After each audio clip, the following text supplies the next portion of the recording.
My name's Aidan Kearney, known online as Turtleboy, and is a senior editor for TBDailyNews.com. They call me 𝗕𝗏𝗏𝗏𝗏. It's my preferred pronoun. Daddy. What's up, Daddy? Journalism Jesus. Timothy Kearney. The one and only Turtleboy. Turtleboy. What's up, Slick? The doctor is here. This guy's a bad motherfucker. That's quite the intro. I've broken a lot of major stories. I've been doing it for about 11 years. I used to be a high school teacher. Turtleboy has changed a lot over the years. I was once a blogger, but now I'm much more accurately known as an award-winning journalist, a satirist, and an activist.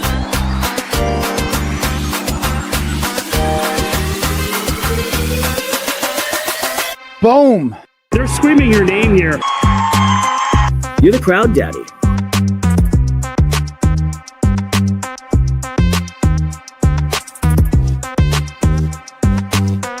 crazy. People either love me or hate me. Listen, Turtle, all right? But either way, they're watching. Don't make such fun of the criminal justice system.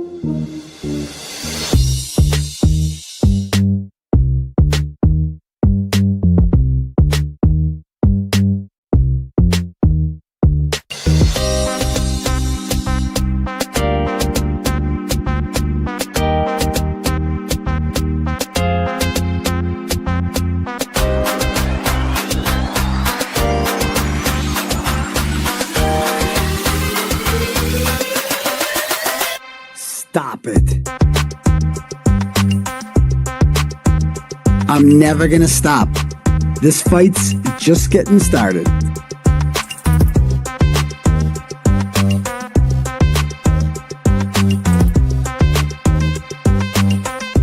Now let's get this party started. Yo, what's up, people? How's everyone doing today? Good, excellent. Welcome our morning stream here. All right. Cool. All right, guys. So what we're doing this morning is another continuation of the Lauren Hidden True Crime expose. We're going to watch the whole 9-hour video. We are about 3.5 hours into it now. And I just, the next episode of the live show Saturday, that's a long time from now. And I just want to get through this. Tomorrow night, Sex Cult. I was thinking about just doing it tonight, but I'm going to Celtics tonight. So that's not going to happen. So we're just going to do a little hump day morning stream from 10 to 12.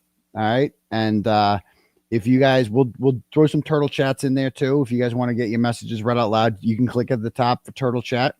I will read those periodically throughout the show. You can pay whatever, say whatever. I will read your message out loud to the class, or you can cash at me $$ Uncle Turtleboy, and we can do it that way. Okay. Give me one sec. Okay.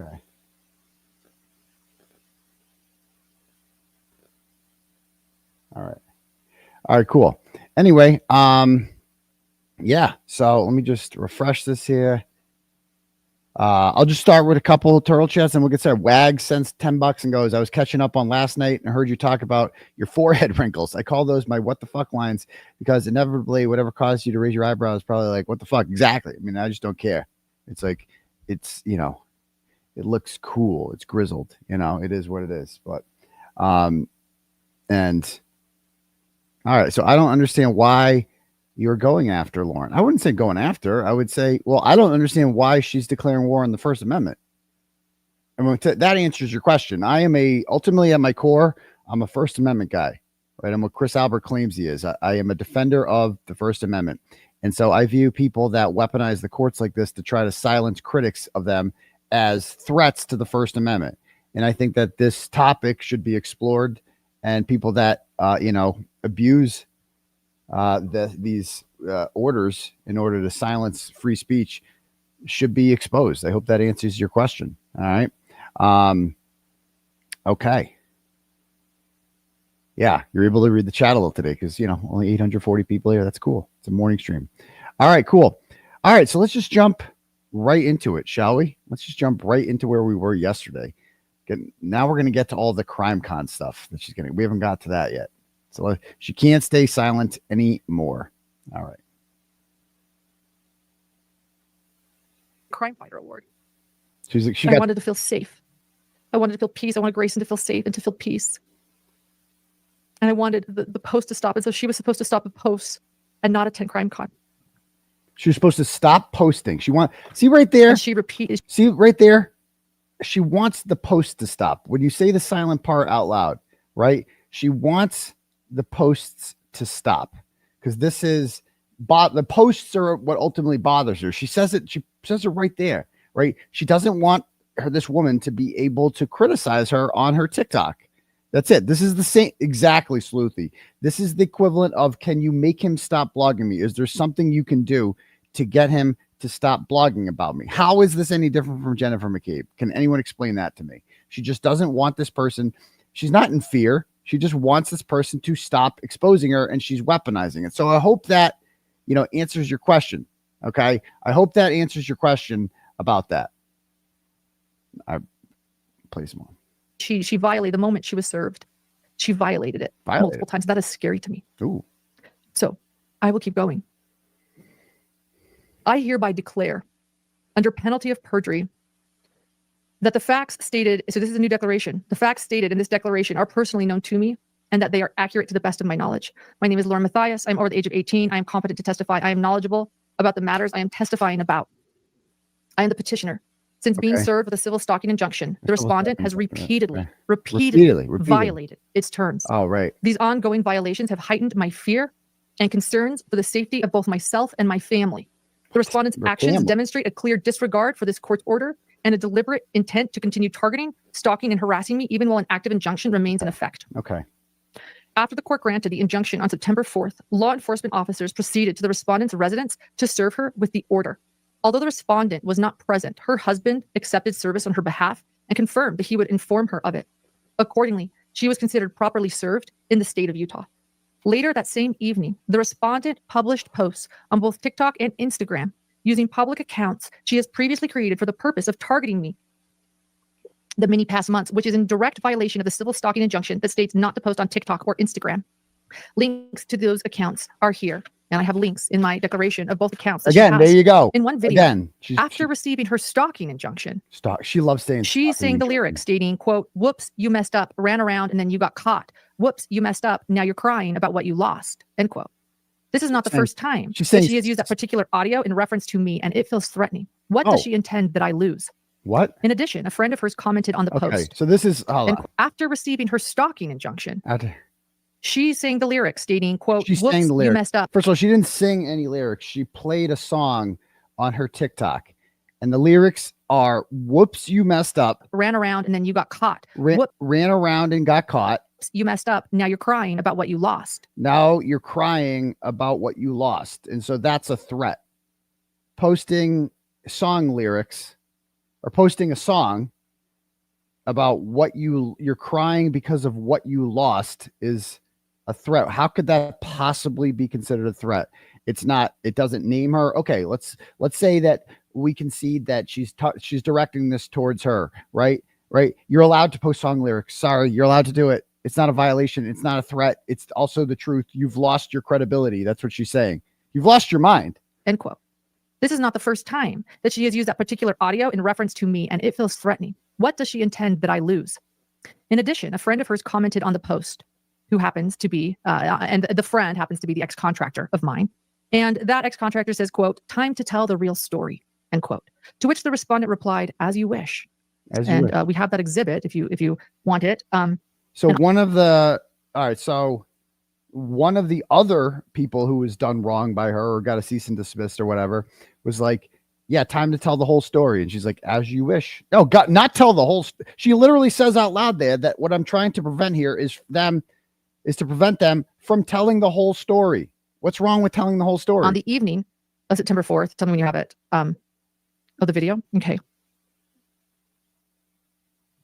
At the same hotel in Aurora, Colorado, where I was staying. Okay, so she went to the hotel. The following morning, September 5th, my producer Grayson and I met with officers from the Aurora Police Department to provide them with a copy of the injunction and to request their assistance in assuring the respondent's removal from CrimeCon, as her attendance was prohibited under the terms of the order for my safety. I was further informed by CrimeCon security that upon her arrival in Colorado, the respondent approached the head of CrimeCon security and stated that she was aware that she had been served with a civil stalking injunction through her husband Yet she nevertheless intended to attend CrimeCon despite the injunction barring her presence. Okay, so to be clear, this woman, the stalker, bought her tickets well before this woman did, and this woman is not an invited speaker or anything like that. So she knows that this woman's going to be there, and she buys tickets anyway to evict her just because she can, just to be a dick. You have that one video? Okay, the whoops video. After she histrionic true crime. No audio. That to me, thank you, Krisha. That to me is very threatening after she receives a civil stalking injunction from you. Oops, you messed up. Now you're going to be crying about what you lost. That's concerning. That's concerning. And as my husband always says, the most dangerous time is after someone receives a, a restraining order. And this is somebody who's defying it. I'm scared. This is threatening. Oh my God.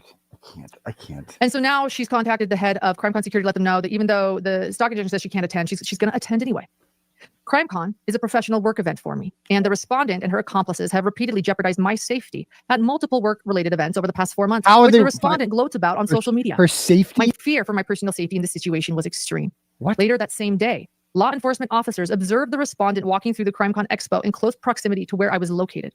Officers approached her, provided her with a physical copy of the injunction, and informed her that she was required to leave immediately and would be subject to arrest if she returned.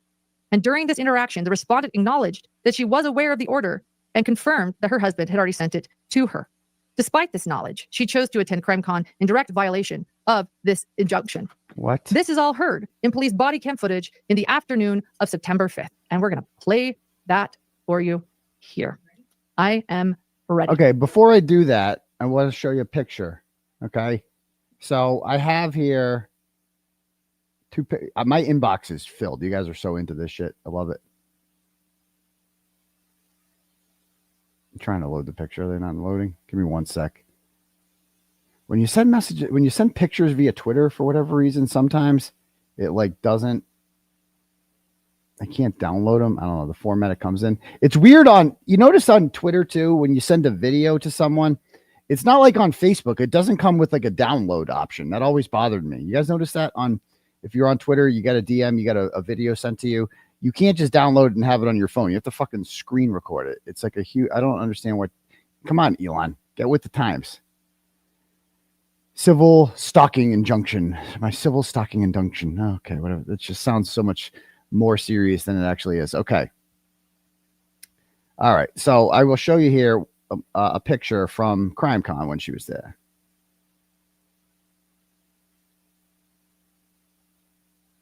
Send me more drunk Cincinnati videos. They're on my YouTube channel. You can go back. I went there in 2019. I was hammered for the Santa Bar Crawl. So this is a picture of her with, I don't know, other people that were there. What does her badge say there? So look at that badge. Okay. And now, so I think that's like the general admission badge, isn't it?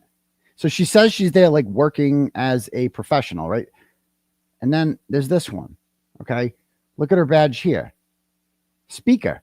She has a speaker badge, but she's not a speaker. She wasn't there to speak. So she literally forged so she had a general pass and then got to the award dinner by using her speaker's pass. She was not a speaker. She did not have a booth. Christina bought her ticket months before she did. Okay. And she bought her tickets like a couple weeks before CrimeCon, apparently. And, had a general admission one. She was not there as media. She was not there to do her job. So this is like literal proof that she lied.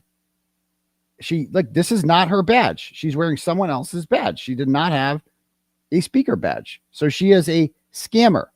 And this is what, again, boom, boom, boom, boom. General admission, speaker, boom. I think those are, and this is the kind of stuff that this is the kind of stuff that Christina on TikTok wants to expose. This is the kind of stuff that she wants to use her platform to put out there. And this is why she's trying to silence her. She's trying to prevent Christina from using social media to tell the truth about what this woman is about. That I have a huge problem with that. And everyone should have a huge problem with that. That is a threat to all of our collective freedoms, and we shouldn't stand for it. So that's why I'm getting involved in this. That's why I have an opinion on this. And let's be honest, like, she put this out there looking for attention.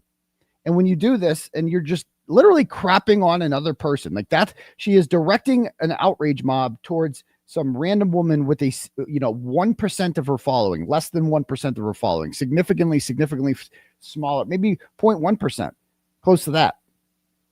She's directing a mob hat, whether or not she likes it, whether or not that was her intention. That is what she has done. She has sent an outrage mob to this woman's channel, and she has criticized and smeared her and called her a stalker 1,000,000 times when she's clearly not a stalker. And so, and that's okay. But she can't expose you. Why? I mean, this is just insane. We should all have a problem with this. If she can silence Christina, then none of us, like, she could silence anyone. She could silence me. She could go there and get an order on me. I have a huge problem with this, a huge problem with it. And thank you, 𝗪𝗏. Yeah, give us a second. By the way, we knew this live was going to be long. I think it's going to be longer than we thought it was going to be. And Grayson, you're rocking it. How's your back doing? I get out my snackies. Oh, so this is her getting kicked out of crime time. Okay, hold on. 1 second. Gotta unload. So really quick, this isn't an order. We have a video for when they approach her. This is and we don't have the video right now, so we're going to watch this, and then we'll just go back to. There you go. You get a good phone number for your phone? I just don't want to blindside you. I would just want to make sure everyone's on the same page. Okay? No, I mean. Protective order. Okay. So you're not allowed to come within 500 feet of the respondent. You're not allowed to go to the convention. You can stay at the hotel, but you cannot go to the convention or 500 feet. Question. I've had these tickets booked since last June. If you violated the judge's order, we will arrest you and you have to go to jail. We don't have a choice about that. No, that's fine. I'm just asking questions. I know you're doing your job. I'm not crying because, it's just a lie. I'm quite free. Okay, so I understand you're doing your job. Can I ask questions? Yes. About it? There's a copy of it for you. I have a picture of my husband sent me yesterday. We will leave you with a physical copy. Yeah, just you have to give. Imagine, is this not like bullying? Imagine like what this woman's feeling. She just spent $1,800 to come to this stupid convention, right? And she bought tickets well before Lauren True Crime, and Lauren True Crime goes and gets some bullshit order ex parte without her having any input on it. It is a temporary order. It's not permanent, but the two-party hearing has not happened yet. So she gets this order shortly before CrimeCon. She doesn't even have a chance to respond to it or file anything in response, right? And so now she gets there and she's like, you just have to leave. Wouldn't you not feel bullied if that happened? Like, this woman is just... That's how I felt when the fake victim showed up to where I was at. I was just like, she's just going to bully me with this goddamn order. And like, I can't go to things that I really like going to because, and I paid all this money to come here. And, I don't think the cops are being a dick. The cops are just doing their job. I mean, it is an order. Like, you can't be within 500 feet, right? That's what it says. And first of all, 500 feet's a lot. All right. But, I don't know. It seems wrong. Okay. So, can I fight this here? No, this is going to be a Utah place. Right. Yeah. So my question is, I've had these tickets since last June. She knew that. She never did. I ended my friendship with her in April. It's the last time I ever spoke to her. Initially, she's messaged me. I have 6 reports of her harassing me. I'm going to literally be fighting this. So she's like, she's talking about her side of the story. Like, she's been doing this and this. It doesn't matter. Unfortunately, this doesn't matter. The appropriate place to argue that is in court in front of a judge, not with the police. The police aren't going to change them. The police are literally there to enforce an order. That's all they can do, right? The judge is the one who decides the order should be granted. He's the problem. And she needs to make her case in front of the judge, but she hasn't had a chance to be heard yet. The two-party hearing has not happened. So that's the problem. With that said, why am I getting punished when I've had these tickets? I'm sure they can look it up. Yeah. How much, you know what I mean? I'm sure they can look it up. But this is. So I don't know if that's something you can take up with them as far as maybe reimbursement or however you handle the whole hotel. But no, that's fine. Icon, right? She is the victim. Someone's like, oh, she's the victim. She is. She clearly is the victim. Without a doubt. No, I know. Wait, so. This is the definition of bullying. What this woman, Lauren True Crime, is doing. She has over 300,000 subscribers. She is sending this mob after this woman by only telling her side of the story. and she knows that her followers are going to blindly believe her and they're going to attack her. They know this woman does not have the resources or the following to fight back, right? And what crime has this woman committed for the crime of exposing her? This is like evil. Like, the more I look at this, this is evil. What Lauren True Crime is doing is evil. She's not a good person. She masquerades as if she is. She's actually a really shitty person for doing this to another person who used to be a friend of her. I mean, this is evil, man. Evil. No, it's And this looks like, if we're reading it, it's a no contact order. Oh, I've never contacted her. So, but there's other people listed in it that you're not allowed to Other contact. people she can't contact. It's in the wouldn't even second talk page. to anybody that like she like never. But my point is, I've done that. I have like her history of her pulling this stuff before with other police So reports. when you go to court for this, you're gonna have a court date. What is sex? This is I- like, I understand, and I understand the frustration with it, but what the judge signs off on, how did you get a signature my on par- something that's not even my like partner and I can't deviate off this. So if anything's violated in this, from what the judge says, Yeah, no, we have a legal it's like obligation. We have to I enforce please it. do, and I'm not asking you not to. So we'd How- hate for something like this to happen where How you do get I find arrested out over how this. she's approved? I would hire an attorney and have your attorney go through it and go No, to but like, how is this even approved? Because these, like, I have done literally. It's an application So that's process. where the- It's an application that's done through the judge. I know, but like, I want to like, how do I? I might be that great one, but Well, you, I'm a rookie, so like, obviously she had to say something to be able to get this signed. Yes. it's an application process that has to go through. You go to court, you apply for it. If the judge deems that it's necessary, Yes. the judge will grant it. Right. So whatever she put in the application and whatever evidence she presented, the judge obviously agreed with it and issued it. Okay. So you do have a court date for it. It doesn't show it on here. I would reach out to the county and find out when the court date is. And then you can have you go to court and you can explain everything. And I know this is why I came. What I is- like came to your office in Aurora yesterday to avoid all this because. Oh, so she did go to the police. The This police? is like me having plans to go somewhere and someone else following me here. Yes. telling me I'm the stalker. Imagine what that I'm feels sorry like. that this happened, Like, but unfortunately there's nothing we can do. I know. And so this is, if you reach out to Utah, this looks like a case number that all the information regarding this protection order is going to be under, okay? I'm going to give you a business card. This is a case number that we're going to write our report under. Thank We're just going to say that it's review, okay? No, I'm no. not going to get your ID, just I understand. I I respect what you do. Thank you. I'm not mad at you at all. I'm just. Right. It's I just just an have unfortunate, questions and like thank you for answering what you could. Yeah, it's fortunate. it sucks, but But fortunately, Utah has great laws, anti-slap laws. We're good. Like, we're on medication, we're on anti-slap on this one. But, okay, Yeah, so, I mean- so wait, so tell me, I don't obviously want to go to jail. Right, So I can be in my hotel room. Yeah. And can I hang out, like, in bar with my friends at night? if as long as it's not the crime time convention and you're not within 500 feet of her or the other named parties that are on this. Like, let me see, because I didn't see, like, the one I said, It like, shows these are all the people you're not allowed to come in contact with. so just a general, like. She's got, so there's anyone. other Is that- people she can't come in contact Business Like I with. said, we don't have access to what they happen in the Utah courts. Yeah.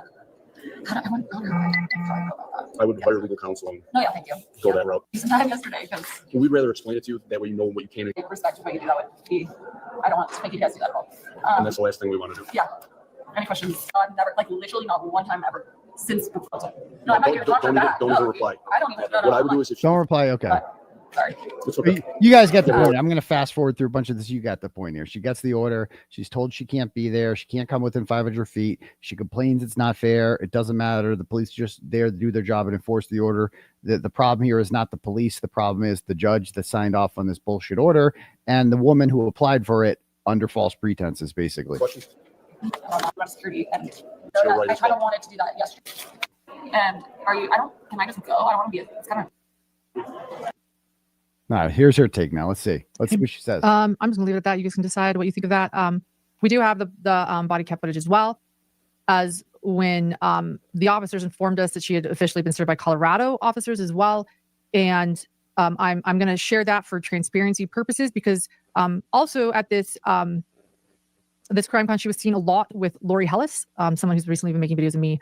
Another, I think, past contact that she chose to reach out to of mine. She is someone that used to appear on my channel, like many other people used to appear on my channel. And there have been rumors spreading about what this was about and that I was enjoying this or so somehow abusing police powers. I really don't understand it. So for full transparency, we're going to show you the body cam footage of when we were informed that she was served and that she had left and that we might be able to feel relief. She like doesn't get it. So here we go. Good. Are you Miss Lauren?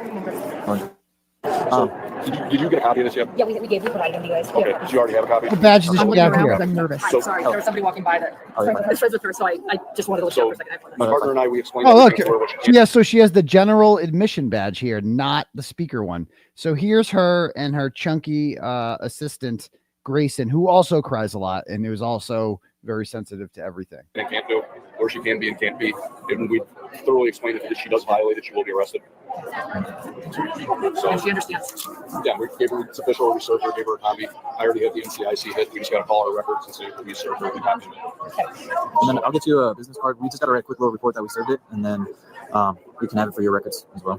Thank you, officers or detectives. Sorry, I don't know. No, officers. Thank you. I'm not that cool. I'm Bovon. Bovon? Yes, ma'am. Kramer? Thank you guys. You're welcome. We appreciate it. You guys I was telling about it. This is the first video. Listen to us. Well, we got information emailed to us the other day, so we kind of already had a heads up of what was going on. So, but with these, they're not official until you put a copy in somebody's hand. Right, right. And that's what happened now. So now she has a copy of it. I left it with her. So Thank you. And real fast, you mind if I just get your? Do you have like an ID? If I can take a picture real fast, just, like I said, just so I can put it in the report. That I Right. Anyway, and we all I am beyond. Look at these comments from these idiots. I am beyond infuriated for your family, Lauren. You and Dr. John have been nothing but kind and professional. I'm so sorry you're going through this. It's just such a fucking ruse. Highlighting these comments. it seems like it's Going not through that what? order. Whatever the judge puts in here, we can't deviate from it. You will be arrested if you violate this. I think it shows how fearful Grayson was.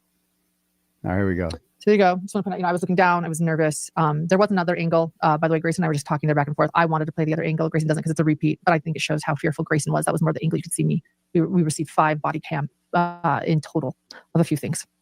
And so those were 2 of them. I want to say thank you to Brandy, who's here. That is Michael Vaughn, or Monkey's mother. Monkey Vaughn is still missing.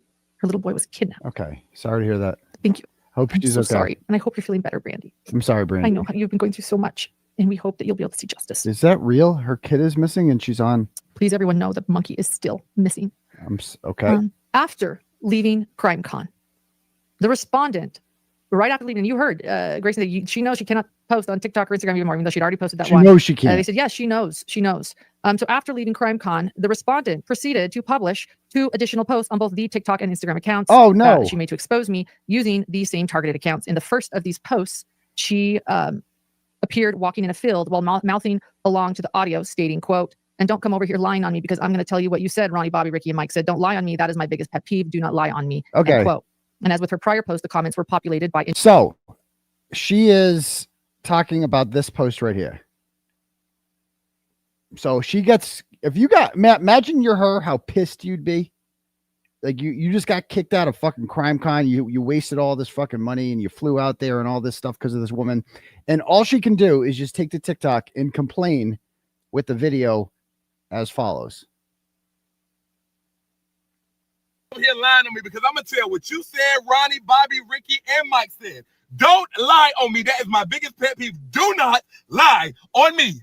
And don't come over here lying on me because I'm gonna tell what you said, Ronnie, Bobby, Ricky, and Mike said. Don't lie on me. That is my biggest pet peeve. Do not lie on me. And don't. All right.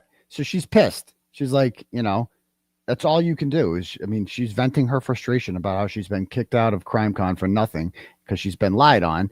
And somebody goes, she noticed she doesn't say her name or anything. She goes, "I despise liars. You and me both. Every lie she tells," this woman says, "is just another crack in the mask she wears. Eventually it's going to shatter." That's it. So she's just complaining and her friends are like, "That's messed up." That's all this is. And like 5 people saw it. Like didn't get a lot of attention, but this woman with the gigantic platform is monitoring everything she says on TikTok and being like, "No, she can't use this. She just got kicked out." But she's not done punishing her yet. She's like, "No, and you can't say anything on TikTok. I'm not done silencing you yet. I'm not done bothering you. I'm not done harassing you." Ironically, that's what she's doing. Individuals the respondent routinely engages to further her ongoing efforts to target and harass me, many of whom were at the same CrimeCon Expo. And then we have that video. Should I share both of them? You share them back to back? Is that easier? In the second video that she posted after... you can go for it. Here's that video. Come over here because I'm gonna tell what you said, Ronnie, Bobby. I'm gonna tell what you said, Ronnie, Bobby, Ricky, and Mike said. Don't lie on me. That is my biggest pet peeve. Do not lie on me. Okay. In the second video, the respondent mouthed the lyrics to Eminem's song "Worms." The content of the song can reasonably be interpreted as threatening. Oh my Very God. threatening. Wait, what the opening lines of this Eminem's... In the second video, the respondent mouthed the lyrics to Eminem's song "Worms." The content of the song can reasonably be interpreted as threatening, very threatening. The opening lines of this Eminem song Worms is, quote, "You claim if you get knocked by the cops, you'll give them not even a statement. Walk in the arraignment, shoot the bailiff, karate kick the plaintiff." End quote. Okay, so that's it. That the respondent chose to perform states, quote, "Because nobody likes me, everybody hates me. They want me to go eat some words. I hope you offended." And drag. Okay, so let's look at the video now. Let's check out what the video says. So this is the other song she plays by Eminem. Okay, on her TikTok. I'm going to silence it because I don't want to get copyright strikes. Right. And so this is the port. This is an 8-second video that she posted that says, "Nobody likes me." Okay, it's playing the Eminem song. "Everybody hates me. They want me to go eat some worms. Drag my name through the mud, through the dirt. But I'm going to make you eat your worms." Okay? And so remember, this is what's causing her husband to be unable to sleep at night. At 2:30 in the morning, he's having heart problems that has nothing to do with cholesterol or anything like that. It's this woman making a TikTok with Eminem lyrics. And look at now she has sent a mob. So this is one of the things that she has featured in her video. She's going to show this video. And again, you go to the comments and like, "That's a threat. Facts. That's true." Right. And so she has sent people over here to harass this woman, ironically, who has no following whatsoever and would not receive any attention had Lauren True Crime not drawn attention to it. All right. And listen to what she says about that. Might reasonably be interpreted as threatening, very threatening. Very threatening. The opening lines of this Eminem song Worms is, quote, "You claim if you get knocked by the cops, you'll give them not even a statement. Walk in the arraignment, shoot the bailiff, karate kick the plaintiff." Okay. Karate kick the plaintiff. She didn't put that part in the TikTok, did she?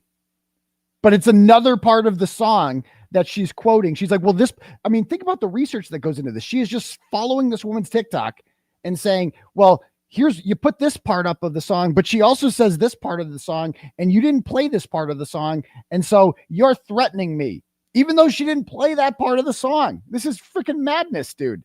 And look at her face. Look at the faux outrage. The McDonald's arches eyebrows. End quote. The portion that the respondent chose to perform states, quote, "Because nobody likes me, everybody hates me. They want me to go eat some words. I hope you offended and drag my name through the mud, through the dirt, but I'm going to make you eat your words." By deliberately selecting and performing these lyrics on the targeted social media accounts, the respondent conveyed a threatening and harassing message directed at me in direct violation of the active injunction. And we'll listen to that. Nobody likes me, everybody hates me. They want me to go eat some. Oh, great. Okay. Again, then I'd fucking copyright. Okay. And this is after she has been served a stalking injunction, which is a restraining order that she is breaking. She's not breaking it. Additionally, later that how serious she is. While I was in the bar area of the hotel, I observed the respondent standing just a few feet away from me, holding a camera. Okay. In light of her established pattern of targeting me through photographs, recordings, and videos, her close proximity with a recording device was extremely threatening and placed me in genuine fear for my safety. Okay. The respondent... She's in fear for her safety at a bar because another woman is there with a camera. This is putting her in genuine fear for her safety. Give me a fucking break. Only departed after noticing that my producer Grayson was on the phone. At that time, Grayson was speaking with an officer from the Aurora Police Department to inform them. This conduct, occurring after she had already been warned by law enforcement earlier that day, as you saw in the body cam footage, demonstrates her intentional disregard of the stalking injunction and her ongoing effort to intimidate and harass me despite the court's order. Apparently, this is her over here at a bar, and I guess this is her. I don't know. Officers had reinforced over and over that she was to be 500 feet away from me at all times. She was there first, by the way. Of these bar photos, 1 and 2. I don't know if I can make. You're just going to show 1. Okay. Yeah. So let's just see if I can make it a little bit bigger. Does this help? Nope, doesn't help. Does this help? Nope, doesn't help. Good. I later learned that you should be safe. And then that night, there she is with a camera. You're afraid, by the way, when you throw out the threats that I later learned. Yeah, she was with Anjanette Levy this night. I was very, very afraid, by the way. When you throw out the threats that I'm feeling. I was very afraid. The serving of the stalking injunction that day. The stalking injunction? Knowing what the police officers told us, you're good to go. You should be safe. And then that night, there she is with a camera in socks. And we've been there all night. Oh, not socks. I was like, I don't think I'd ever been more fearful for my safety than in that moment. I don't think I've ever been more fearful for my safety than in that moment. Ma'am, you have the most sheltered life I've ever heard. If you've never felt more in fear for your safety than this moment, a woman with socks on in a bar for some reason, taking pictures not of you, but just being in the same bar as you. You have never felt more fear for your safety. She's lying. Okay. She's lying. She doesn't actually feel this way. This is a lie. And if this is actually true, then she needs severe mental health treatment. Maybe her psychologist husband should talk to her about that, because you're not healthy, and her husband should not be feeding into this. He shouldn't be feeding in general. Look at him, but he should not be feeding into this, especially because it's not doing his wife any good. I was like, what is she going to do next? Will this ever? Nothing. That nothing will stop her. Nothing. I later learned that a friend of mine who is aware of the ongoing threats and stalking had taken photographs of this incident, which is why we have this. And he took multiple. These photos clearly showed that the respondent was standing only a few feet away from me and my producer Grayson, despite an active civil stalking injunction prohibiting such conduct. Her deliberate proximity felt extremely intimidating and was intended to cause me fear and distress. Oh my God. And by the way, maybe I won't read it, but there is also a letter, a signed letter from my friend who took this photo. Who took the photo? Let's see.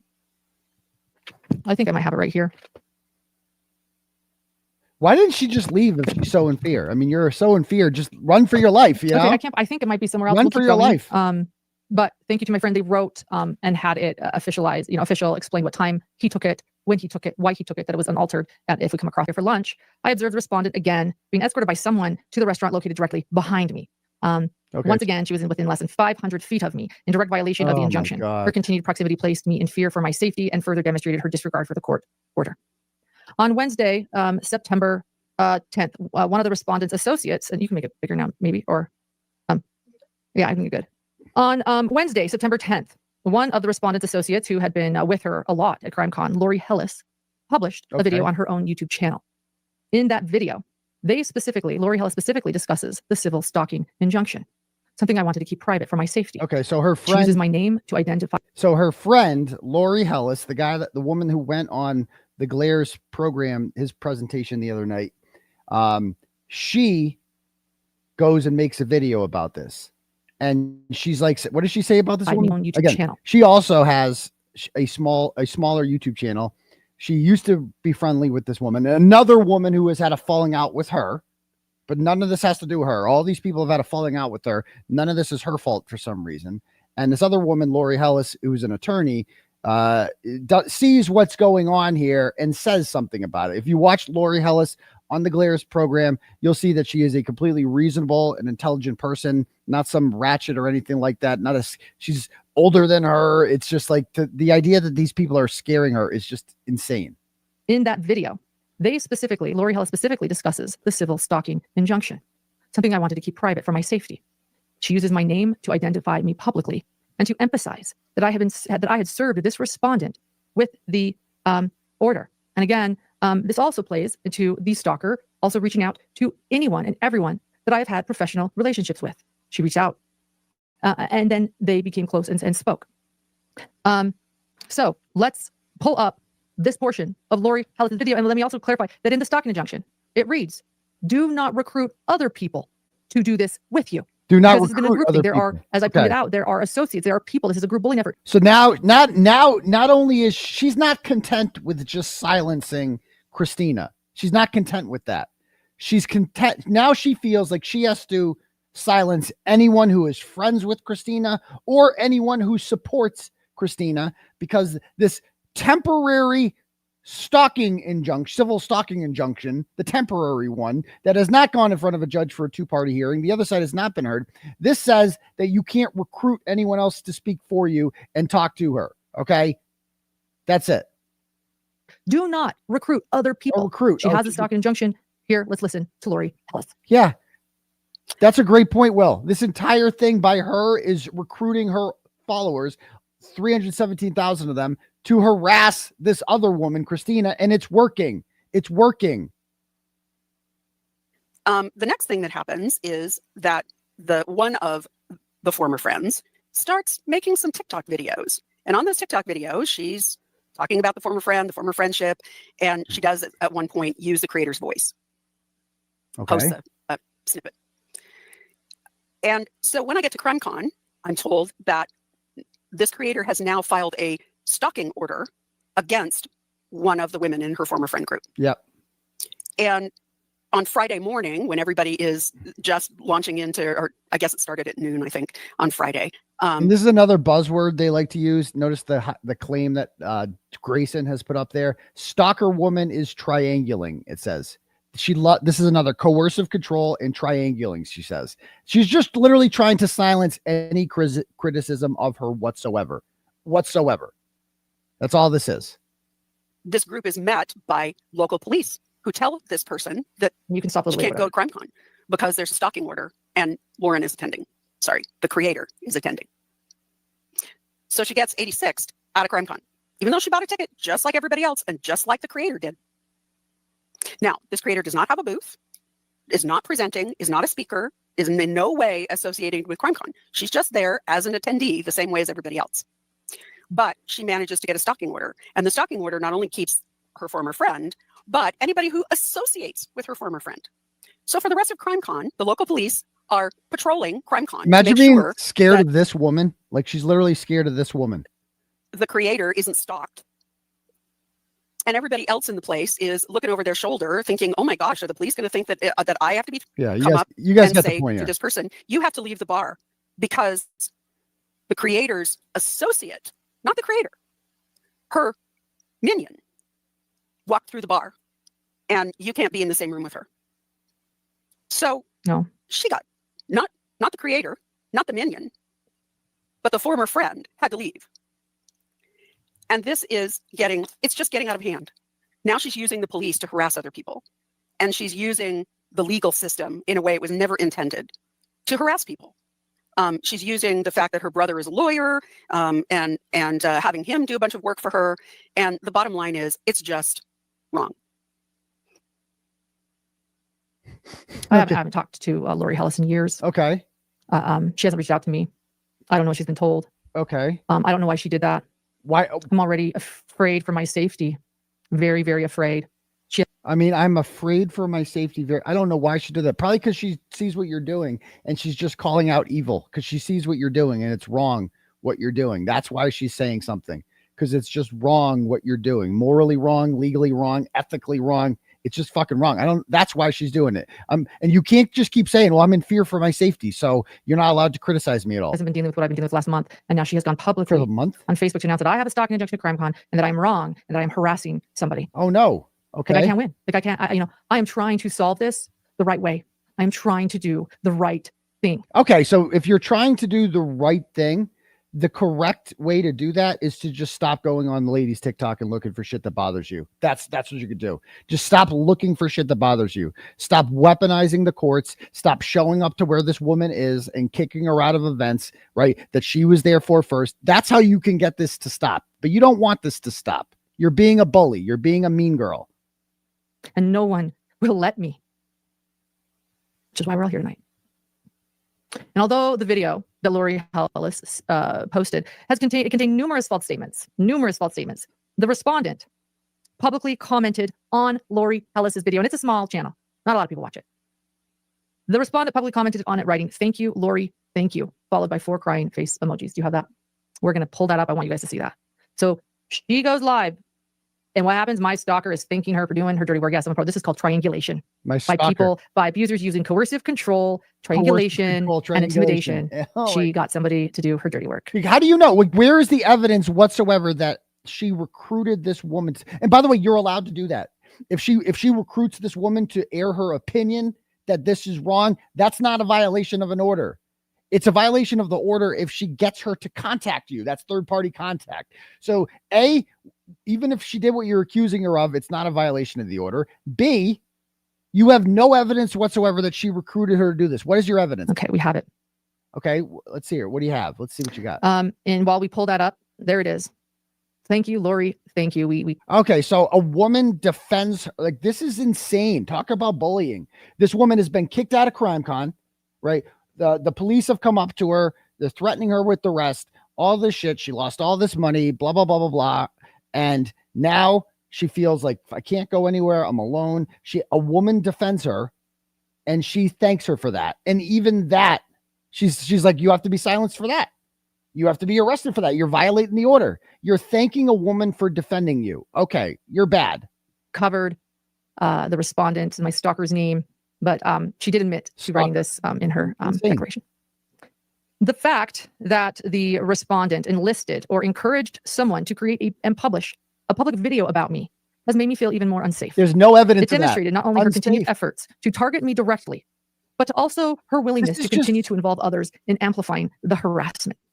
This is just so insulting, guys. This is so insulting to people who are actually victims of stalking, people who live in fear, which is a real thing. And courtrooms are supposed, every person like this who comes forward and goes in front of a judge and says this shit dilutes the pain that actual victims are feeling, because now judges might consider, like, is this woman full of shit? And what happens when somebody who is actually in pain and who is actually in fear goes in front of a judge with these same complaints, and the judge says, no, I've heard this story before and I don't believe you because the last person who came in here was full of shit too. And then they don't get an order and something actually happens to them. She is appropriating other people's pain and appropriating other people's victimhood. That's all she's doing. This conduct constitutes a direct violation of the civil stalking injunction and has further escalated my fear for my safety. Oh my God. Following the publication of the YouTube video about me, I received a threatening email and multiple threatening comments online. Yes, after people watched 𝗺𝗃𝗧𝗏 live, I started getting threatening emails and comments on my channel telling me that I have, that I am a harasser. I mean, what are some? Do we have some of them? We don't have them pulled. We don't have them. So she's got threatening emails. So Lori Heller did not direct anyone to her. That's not her fault if somebody sent her a threatening email, but she doesn't even apparently have the email anyway. But if she did, it wouldn't matter because Lori Heller didn't do it and Christina didn't do it. Do you know what? There's some of them here. I'll tell you what they say. I have them. They're black and white, but I have them here. Let's hear them. Let's hear the threatening email. And I want to point out again, my stalker is not a creator. My stalker is not. She is not a creator. She's not. So here we go. She's not a creator, so she has less rights than you. What does that? She's not. What? She's not a creator. She's not one of us. She's not a creator. What the fuck are you? What are you? She's not special. Like here's an email I received. Lauren not shot her face after her behavior at CrimeCon. She lost subscribers. Someone else blocking other creators from attending CrimeCon with stalking complaints. Explain that. So that's threatening because someone left in a comment says blocking. Listen to what she's saying. These are the threats. So here we go. Here's an email I received. Lauren not shot her face after her behavior at CrimeCon. She lost subscribers. So Lauren lost subscribers. I'm not shocked after CrimeCon. Okay, that's a threat. Someone else blocking other creators from attending CrimeCon with stalking complaints. Explain that. Blocking other people from attending CrimeCon with stalking explain it. That's a threat. I mean, this is insane that these are threats. Kathy wants to know. Someone else, tell us about CrimeCon. Who was stalking you? Why did you call police? Who is stalking you? Why did you call police? These are threats from Annie Smith. Look at this. These are the threats, she says. Oh my God. So something that I wanted to remain private and quiet and discreet. Oh yeah. I understand. Something I wanted to remain private and quiet and discreet. See, I just wanted to, take away this woman's freedoms, threaten to put her in jail, right? Prevent her from exercising her First Amendment rights on the internet, weaponize the courts, and do it quietly. I didn't want anyone to know I was doing this. That's all I wanted. And now people are knowing what I'm doing. And so I am going to go on my platform and use it to send a mob after them. And fucking Duty Ron, 20 more push-ups, motherfucker, right now. This is fucking humiliating that you fell for this shit. I don't know anything about you, but people say good things. And you fell for this shit? You fell for this? This is the most basic shit ever, that this woman is a fucking fraud and you can't see it. Shame on you. 20 more push-ups, Duty Ron. Right now, let's go. Drama occurred at CrimeCon. How unfortunate and disappointing. Oh no, just not a few of what started to happen. Oh no. Oh no. And let's see. Oh, fuck. So the fact that the respondent encouraged someone, it demonstrated not only her continued efforts to target me directly, but also her willingness to continue to involve others in amplifying the harassment. This conduct constitutes a direct violation of the civil stalking injunction and has further escalated my fears for safety. Oh my Following the publication of the YouTube video about me, I received a threatening email and multiple threatening comments online. Where? These communications were a direct result of the respondent's involvement in creating and promoting that video. Oh, okay. The threats were intimidating and hostile in nature, clearly intended to cause me fear and emotional distress. Oh, The yeah. escalation has made me feel even more unsafe and demonstrates that the respondent's conduct not only violates the civil stalking injunction, but also incites others to target and harass me on her behalf.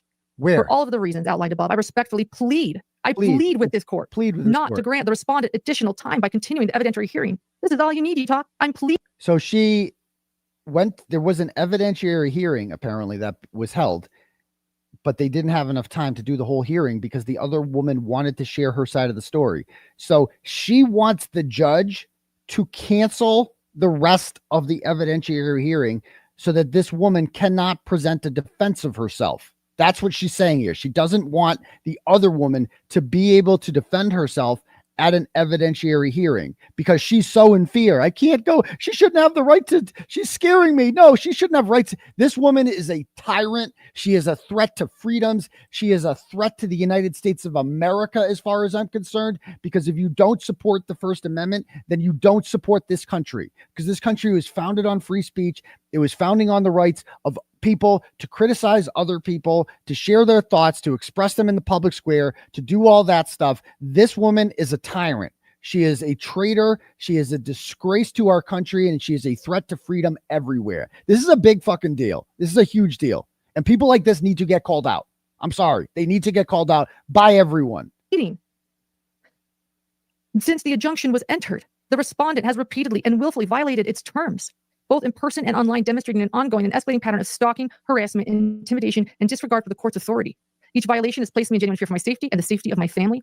To delay this matter any further would only embolden the respondent to continue her unlawful conduct and prolong the danger and distress I am forced to ensure. I therefore respectfully request that this court proceed with evidentiary hearing as scheduled. And as you're going to see, she gets mad also at other true crime other people like Lawyer, she doesn't say him by name or anything like that, but she gets upset with other content creators and news media that aren't telling her story. She thinks this should be like the biggest deal ever and that they should be taking it from her perspective. I wish other content creators who aren't duty Ron would look into this and would, because I think a lot of people would reach the same conclusion that I'm reaching. Right. I think that anybody who looks at this objectively would reach the same conclusion I can. How can you possibly think this woman is a victim after looking at the actual facts of this case? How can you possibly think that? Jana, is she Mormon? Very. Oh, yeah. Very. Oh, okay. What does that mean? How are you proud of her religion as an LDS woman? Okay. Makes TikToks after coming home from church. Oh, no. Yes. And I want you to know that I don't hold that against any other beautiful people that are here and members of the LDS churches. Okay. And she's a mother. Okay. Yeah, she's a mom. So scary. Normal mom. So number 3, I am the petitioner. Wait, number 3. Okay. This is my third declaration, third declaration, because I asked, by the way, the court never responded to my pleading to make it permanent after that, which you only need 2 violations to actually have criminal charges and make a permanent stalking injunction. That did not happen for me. So she wanted, because of the CrimeCon thing, she expected the court to make the injunction permanent without a 2-party hearing, without an evidentiary hearing, and to have this woman arrested. And the woman has 4 kids. So she wants a mother taken away for her 4 kids so that she can police speech on the internet. That's evil. That is evil. Number 3, I am the petitioner in the above entitled matter. I make this third supplemental declaration to provide the court with additional information regarding the respondent's conduct, as well as the impact it has had on my safety. And by the way, Lauren True Crime, I dare you to try to get an order on me. Let's see you do it to me. I have a significantly larger platform than Christina. Okay. I'm standing up for her. Okay. But let's be very clear. But I'm also standing up for all of us, our liberty, our freedom. I have a significant larger following than she has. Unlike her, I'm actually calling you out by name. I'm saying really mean things about you. Right. I am calling you out for exactly what you are. Do it. Try to get one on me. Why aren't you trying to get one on me? Or do you only go after smaller people? Is that what you do? Because you were kissing my ass yesterday on Twitter. You knew the smoke was coming and you didn't want that smoke. And so you came on the Twitch Watt and responded to my tweet and you were like, oh, I loved your work with the Karen Reed stuff, which you never talked about. Never heard you talk about Karen Reed. Right. And so yeah, all of a sudden you're kissing my ass. Kind of hope. I see what you're doing there. It's manipulative. You're trying to prevent me. Oh, maybe if I kiss his ass, he won't call me out for exactly what I am, because you know that the influence that I have is significantly larger than Christina has. So go try to get an order on me. You won't. A civil stalking injunction, because you know it ain't going to work. Because you know I will publicize it in ways that she can never do, ever. of mind and daily life. This declaration is not intended to repeat what has already been presented, but instead to supplement the record with a broader account of the respondent's actions over the past several months. I believe it is important for the court to see the cumulative nature of this behavior and how it has affected me over time. The following paragraphs describe in detail the respondent's actions and their continuing effect on my emotional well-being, professional life, and personal sense of security.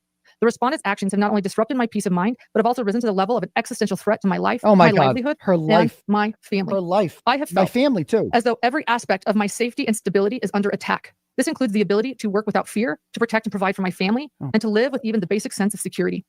The respondent's behavior has forced me to question whether I can continue in my profession without ongoing harassment, and has strained my most important relationships. And has okay, then you should quit. You should get a new job. You should not have a job where you have 370,000 followers. Has she never dealt with criticism before? Like, does anyone ever criticize her? Is this a first? How do you do what you do with the following you have without online criticism? Like, how can you be this fragile? Placed a constant cloud of fear over my daily existence. The respondent's actions have not been a series of minor inconveniences, but rather an ongoing and relentless campaign that has profoundly threatened my well-being and sense of safety. Additionally, not only has it threatened my sense of physical safety, but at times it has made me question continuing to live. And it has taken such a toll on my mental state. She's weaponizing suicide now. Up until 2025, I have never questioned that before. This has felt like a complete nightmare that I cannot wake up from, no matter how this is manipulation. hard I've tried. Look at this, manipulation. It feels as if every day there's new information about things the respondent has done and people in my life that she has contacted as part of this relentless campaign. And is her brother her lawyer? Is that why people keep saying her brother? Is that true? That's crazy. I don't know. I don't want to defame her, but I mean, look at this. Respondent has attacked me from all angles. Myself, my husband, my business, the relationships that I've built throughout my career, my employee, and even my baby brother who tragically died just a month prior to her beginning all of this. She has proven that there is nothing off limits when it comes to her campaign to destroy me, stalk me, and harass me. This can be proven by some of the captions on the respondent's posts and comments that she has made and or engaged with on the social media accounts that she has created to target me. A particularly egregious example is the respondent's July 7th post. And we have that exhibit. We won't need to show it, but we have it. The cover text for that video reads, "Point of view. You saw the red flags and you thought, wow, what a passionate color palette," followed by spilling some tea. And then her brother's sperm, and concluding with, "without his consent." Part of the caption reads, "How could she do that without his consent is beyond me." To be clear, my brother suffered a catastrophic Okay, so her brother who died in the ATF accident, okay, that she skipped, she left his bedside to be at the 𝗏𝗨 trial, I believe, because she had to be there and had to get front row seats for that, and had to, get influence and become friends with the victim's family and all that stuff. Her brother's law firm is repping her. I did not know that. Okay. I mean, so this is probably not even costing her money that much, or maybe it is. I don't know. Like, if I wouldn't charge if I were her brother, but I also wouldn't. So she's like really mad. Remember, we talked about this the other night when I first found out about this. This is the shit I was laughing about. That, like, wait a minute. She said July 7th, right? Was the let me rewind that real quick. Yeah, I think she said July 7th. But there was the one about the sperm thing.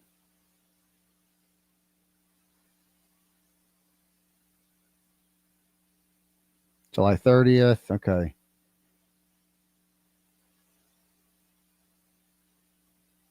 Never refriend. I mean, this is just bitches being cunty. Like, that's all this is. Like, okay, what else we got here? Does anybody else have a worsty? Like somebody like you don't like? I hate, don't. Okay. What's this? Keep the friendships to feel okay, like human. Okay, we're friends. Oh, I'm so scared. Okay. She said she was a girl's girl. I have only oh, look at this. She brings this one up. I have 50 people following me. That's it. But I get way more views than that. So I know a lot of you are lurkers, and I know it's either because she, number one, hurt you too, or two, hurt someone you care about, or she told you about this account as a way of getting ahead of it, and now you're curious. Whichever of those three it is, let me tell you, trust your gut. It's real. I have not mentioned her name. I don't even hate this person. I don't wish harm on this person. I don't wish harm on this person. All I wish is for those impacted by her to know they're not alone. And what does she do? She attacks this person. She sends a mob after this person. She weaponizes the court after this person. She sends men with guns called police officers to threaten her with arrest and take away her freedom and take away from her 4 babies if she continues to actually, expose her. Right? This is insane.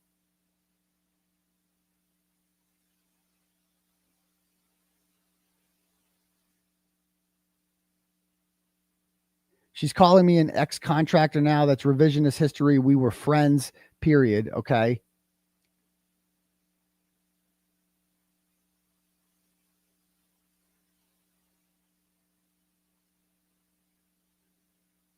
Ran your mouth. You messed up. Whoops.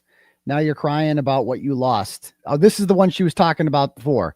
The really threatening video. Okay. Oh, she's so sad. Look at the comments on the right. This is just so sad. Wow. Okay. How old are you? I don't know. Like, whatever. An ex-friend is poking the bear. They have to decide who they want to be. Oh. And she decided to be. Okay. Gas. But at the end of the day. Okay. So she puts a clown face on her. So like I said, she wanted to talk then. All right. Yeah. Anyway. So let's go. I mean, is this obsessive towards Lauren true crime? A little bit. Yeah. I mean, I wouldn't do it because I just wouldn't give anybody else this much of my time, but whatever. She feels pissed off about it. So you have a right to do it. I'm not here to debate what people should and shouldn't do. I'm here to talk about what people have a right to do. I don't see a single threat. TV accident in March of 2023. And before he died in March of 2025, there were medical discussions about sperm preservation. Oh my God. I had God. mentioned the possibility of that to the respondent at one point. However, there was never any intent or allegation of sexual assault in those medical conversations, nor were there any other conversation details shared with the respondent. And we also, to publish a public insinuation that All right. So this is, she's mad about, I found the TikTok that she's mad about. Let's play this one.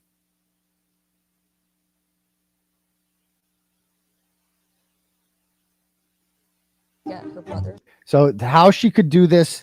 All right. So this is her post. This is the caption on the post. This is about, so again, she apparently, allegedly wanted to use her brother was injured in an ATV accident or something. And he was like comatose or brain dead or something. I'm pretty sure he ended up dying. And she had told Christina that she wanted to use his sperm, right? When he's extract the sperm from his dead body, I think, and let them reproduce so his seed could go on. He never had a chance to have a baby when he was alive, and now he wants to have a baby now. I mean, this is sperm extracted from his body, an egg, and have either herself or a surrogate carry the baby, and then she raised it as her own so that his posterity could live on. One of the things that was a red flag that I should have seen, instead of chalking it up like, oh, that's a little weird, but whatever. So her brother got in an accident and he was in a coma. Okay, so he was brain dead in a coma. She said she wanted to get her brother's sperm. okay. So that's it. And so it goes, how could she do that without his consent is beyond me. And that is insane. Like, if that's true, that's fucking insane. Right. Anyway, I could not wait to fill my lifelong friends in on some of the wild red flags I saw, but somehow ignored in a year-long friendship. My friend's reaction is the best. I felt bad for my ex-friend for half a second because she will never experience relationships like these. Girls that genuinely have your back. Hold on one second. Getting a mess. Just got to make sure. I got a phone call. I just got to make sure it's not important. Okay. Yeah. So she goes, they're calculated actions. She doesn't want relationships like these. It's her loss. I refuse to feel bad for her. I had zero desire to go public with her actions until she started poking the bear and messing with my amazing, kind humans. So I decided to silence complications, and I'm not complicit. So she's saying there's no consent. And so what Lauren True Crime is saying is that this video is accusing her of rape, and that's putting her in fear. I mean, or whatever. Listen to this. There was the accident in March of 2023. That's what she said. And before he died, in March of 2025, there were medical discussions about sperm preservation. I had mentioned the possibility of that to the respondent at one point. However, there was never any intent or allegation of sexual assault in those medical conversations, nor were there any other conversation details shared with the respondent. And we also, she doesn't say sexual assault in her post. She says consent. And there is, if you are not giving your, if you're allowing somebody to jerk sperm out of your cock, which I didn't know you could do when you're dead, you're not consenting to that, are you? Are you? Publish a public insinuation that associates me with a sexual crime against my dying brother just months after I held his hand as he passed. Okay, what does that matter? Who cares? Is not only manipulation, profoundly hurtful. Okay. Oh, you're hurt. It is demonstrably false and malicious. So you're hurt. That's what you have your feelings hurt. That's what bothers you. You got your feelings hurt. And it's the word you're looking for is demonstrably. So she's saying it's demonstrably false. Okay, then sue her for defamation. You don't get a fucking, order over that. You don't get a stalking order. My brother was not in a coma when these conversations with medical staff took place. And this was not a consent issue medically, proving that the respondent is putting her own spin on things to harm me. The respondent's statements have caused me intense emotional suffering, undermined my relationships and livelihood, and increased my fear for the physical and reputational safety of my family. I have had to have conversations about my brother that I never wanted to have, to defend being accused of wanting to sexually assault him. I have had to defend my family and our decision-making process. There are no words that can accurately convey what it is like to have to make decisions and have conversations with your family about what to do when the youngest sibling is never going to fully recover from a horrific What and does tragic any of this accident. have to do with anything? And then to have someone maliciously use that against me and falsely and publicly accuse me of things in the middle of navigating insurmountable grief is simply horrific. So what? Respondent has also proven the accounts are directly about me within her posts. On a July 24th TikTok post, part of the respondent's caption reads, quote, "Let me tell you, if she would have met the ex-friend of mine who I made this account to expose," admitting there she made this account to expose me, "she would have clocked her in 2 seconds." Exhibit 8 clocked her on an August 8th TikTok post in which she used my voice. She captioned the post, quote, "Can we talk about her own words and actions though?" July 8th? End quote. She posted that same video on Instagram on August 9th and captioned the post, quote, "You can't make this ish up. Her words mixed with her actions is wild." A quote on the screen can also reads, quote, "Here is the voice of my ex-friend." Do we need to play this stuff or is it just a show? Okay. On August 29th, she made another post on TikTok and Instagram. I mean, so here's a post she made on August 8th. Let's pull this up. All right. In which she uses her own voice. Listen to this. Abusers will often create problems to get a reaction so that you look like the problem. She sent my friend. Abusers will often create problems to make it seem like you're the problem. So she's using Lauren's own words against her. And let's call her friend A cease and desist, and then walked right up to her to start talking. Friend A avoided her completely. They work in the same space, so overlap happens. But the rule friend A made was simple. If she talks to me, I will not speak to her back. One night. Okay, so this is, yeah. Okay. So that's bad, apparently. Using her own language against her. Okay. Where she shows photos of me, and part of what she says in her own voice while showing photos of me is, quote, "Yeah, sure. I'm talking about this toxic person I met and I knew for a year," end quote. In other words, this is about me, and she makes it clear. Additionally, the respondent often uses other people to promote her accounts, join her campaign, and or request that they give her advice for what she should be doing next. This can be shown with direct examples from both accounts. On July 8th, she featured an accomplice named Sarah in a video posted on both Instagram and TikTok. Part of the caption on TikTok read, quote, "Also, I'm curious if you know who I'm talking about, and if you yourself have stories to share. Don't name names in the caption, just let me know if you know," end quote. I met this person, Sarah, at one point in line during a criminal trial I was covering back in 2024, but I have never spent any time with her personally, nor do I know her on any personal level. The only other interactions I have had with Sarah was to ask if a seat was available at a press conference with extremely limited seating, and when she came up to my dinner table in Boise, Idaho, to confront me, in which the respondent later posted a public video about. Okay. On July 12th, the respondent made her first posts on both TikTok and Instagram that had my voice in them. Okay. The caption for both posts read, in part, quote, "Oh, no, "So, not my own this voice. is my boldest post yet. I want your feedback and commentary. Should I do another bold one?" Comments for that include a comment from someone with the handle Quaffle that reads, quote, "Girl playing her voice is diabolical." The respondent then responds to the comment stating, quote, "As in, give you more? Or maybe I went too far with this post?" Someone with the name 𝗫𝗎𝗄𝗃 Henry 𝗫𝗄𝗃. Well, that's familiar. The person that emailed John Dehlin. She comments, Oh. no, we need more. 𝗂𝗄𝗏 responds, 100% keep going. Lori in a comment. So she's reading other people's comments. They're like, yeah, expose her more. We need more on her. And this makes her in fear. Was the one that approached Grayson and Boise, whose husband randomly happens to be Grayson's a dentist, and she works at the office. Lori, an accomplice of this respondent, then comments, quote, I agree, we need more. And then another comment from her, quote, I think the chick she is talking about sounds like the diabolical one. 𝗂𝗏𝗏 responds to Lori, quote, oh, she is. I just love that she put in the actual audio, end quote. The respondent liked all of the above comments in that thread aside from her own, and then continued to escalate the behavior after that. She liked on a TikTok comments. post the respondent made on July 17th talking about the difference between a petty or a smear campaign. The respondent made a comment on the TikTok using her personal account stating, quote, just putting this out there, my DMs are open on this art account and the account I posted this PSA from. But objectively, you need to know this is not a smear campaign and it is not petty. It's not. DMs are open.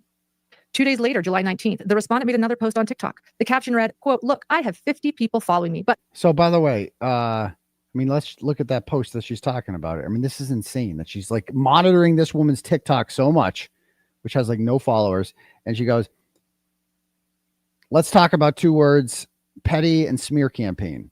Petty being small-minded, focusing on trivial things to stir up drama.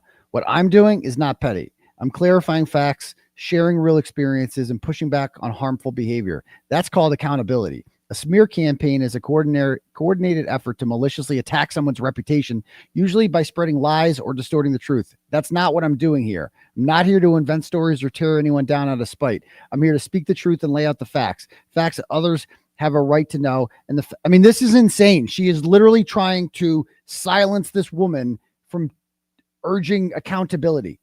Madness. I mean, this is, if you can't see what's happening here, Duty Ron, 20 more push-ups, my dude. Let's go. I get way more views than that. So I know a lot of you are lurkers. And I know it's either because she, one, hurt you too, or two, she hurt someone you care about, or three, she told you about this account as a way of getting ahead of it. And now you're curious. By the way, how long till 𝗀𝗏𝗏 defends this woman? I give it 5 days. Whichever those three it is, let me tell you, trust your gut. It's real. I have not mentioned her name. I don't even hate this person. I don't wish her harm or any ill. All I wish is for those impacted by her to know they're not alone. Yes. So all you testing the waters, come join. The water is nice and peaceful here. Right. End quote. Okay. On August 19th, the respondent posted another video on TikTok asking about personality disorders and alluding to me having one. Part of the caption read, quote, also, don't forget to like and comment or engage if you are seeing this. Let's make sure this behavior is put out there in case others need the info, end quote. The respondent has showed continued escalation of behavior over time on social media alongside the public confrontations in which she ties herself to in social media posts. She has shown that her goal is to stalk and harass me, gain as much information about my life as possible, and to make sure other people join her in this mission so that it becomes far and widespread. Okay. On August 22nd, the respondent made a public post on TikTok about people using LinkedIn and spoke about it as a way of verifying information. The caption for that read, quote, this isn't just a question about an ex-friend I've been talking about. I saw a video on TikTok where a girl was like, look, this is my background, but you should also do the research yourself. You should verify the information. You shouldn't have to take some random person's word for it just because they have an internet following. Verify my info. And that stood out to me, especially when a few weeks ago, I got curious if any of my ex-friend's background could be verified, only to find out that she and her husband didn't have a LinkedIn. And really, the only information on a Google search is information they've curated. We haven't curated a damn thing on our Google search. Makes me curious, end quote. Yeah, do you have it? Let's play it. Do we think it's weird when a YouTube channel claims that they have a work history of XYZ, but there's like no way to really verify that? They don't have a LinkedIn. Neither person has a LinkedIn.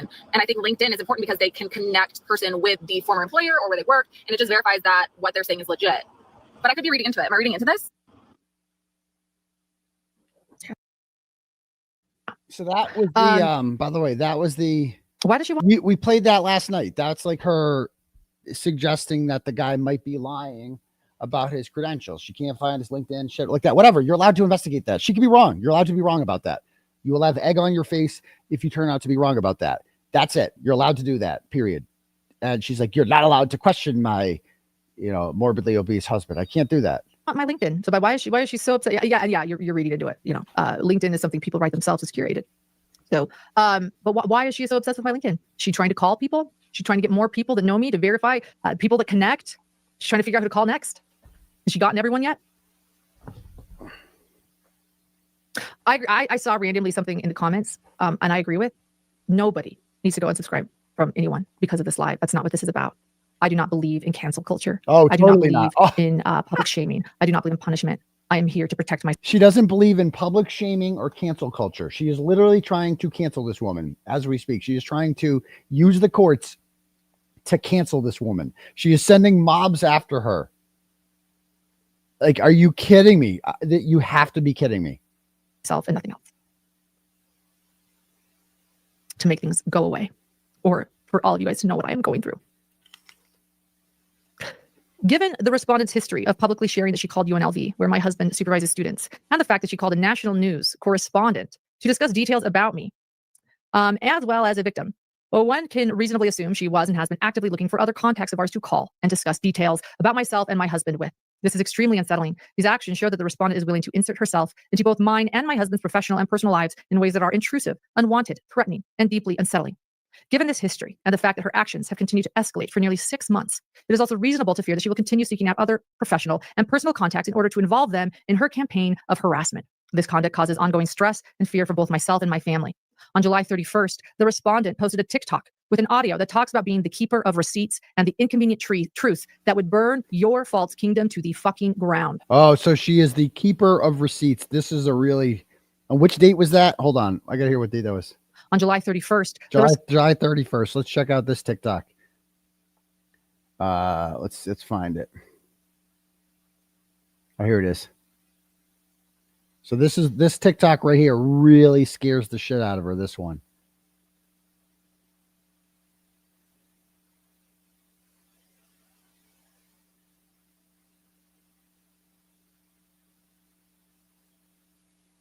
Hold on.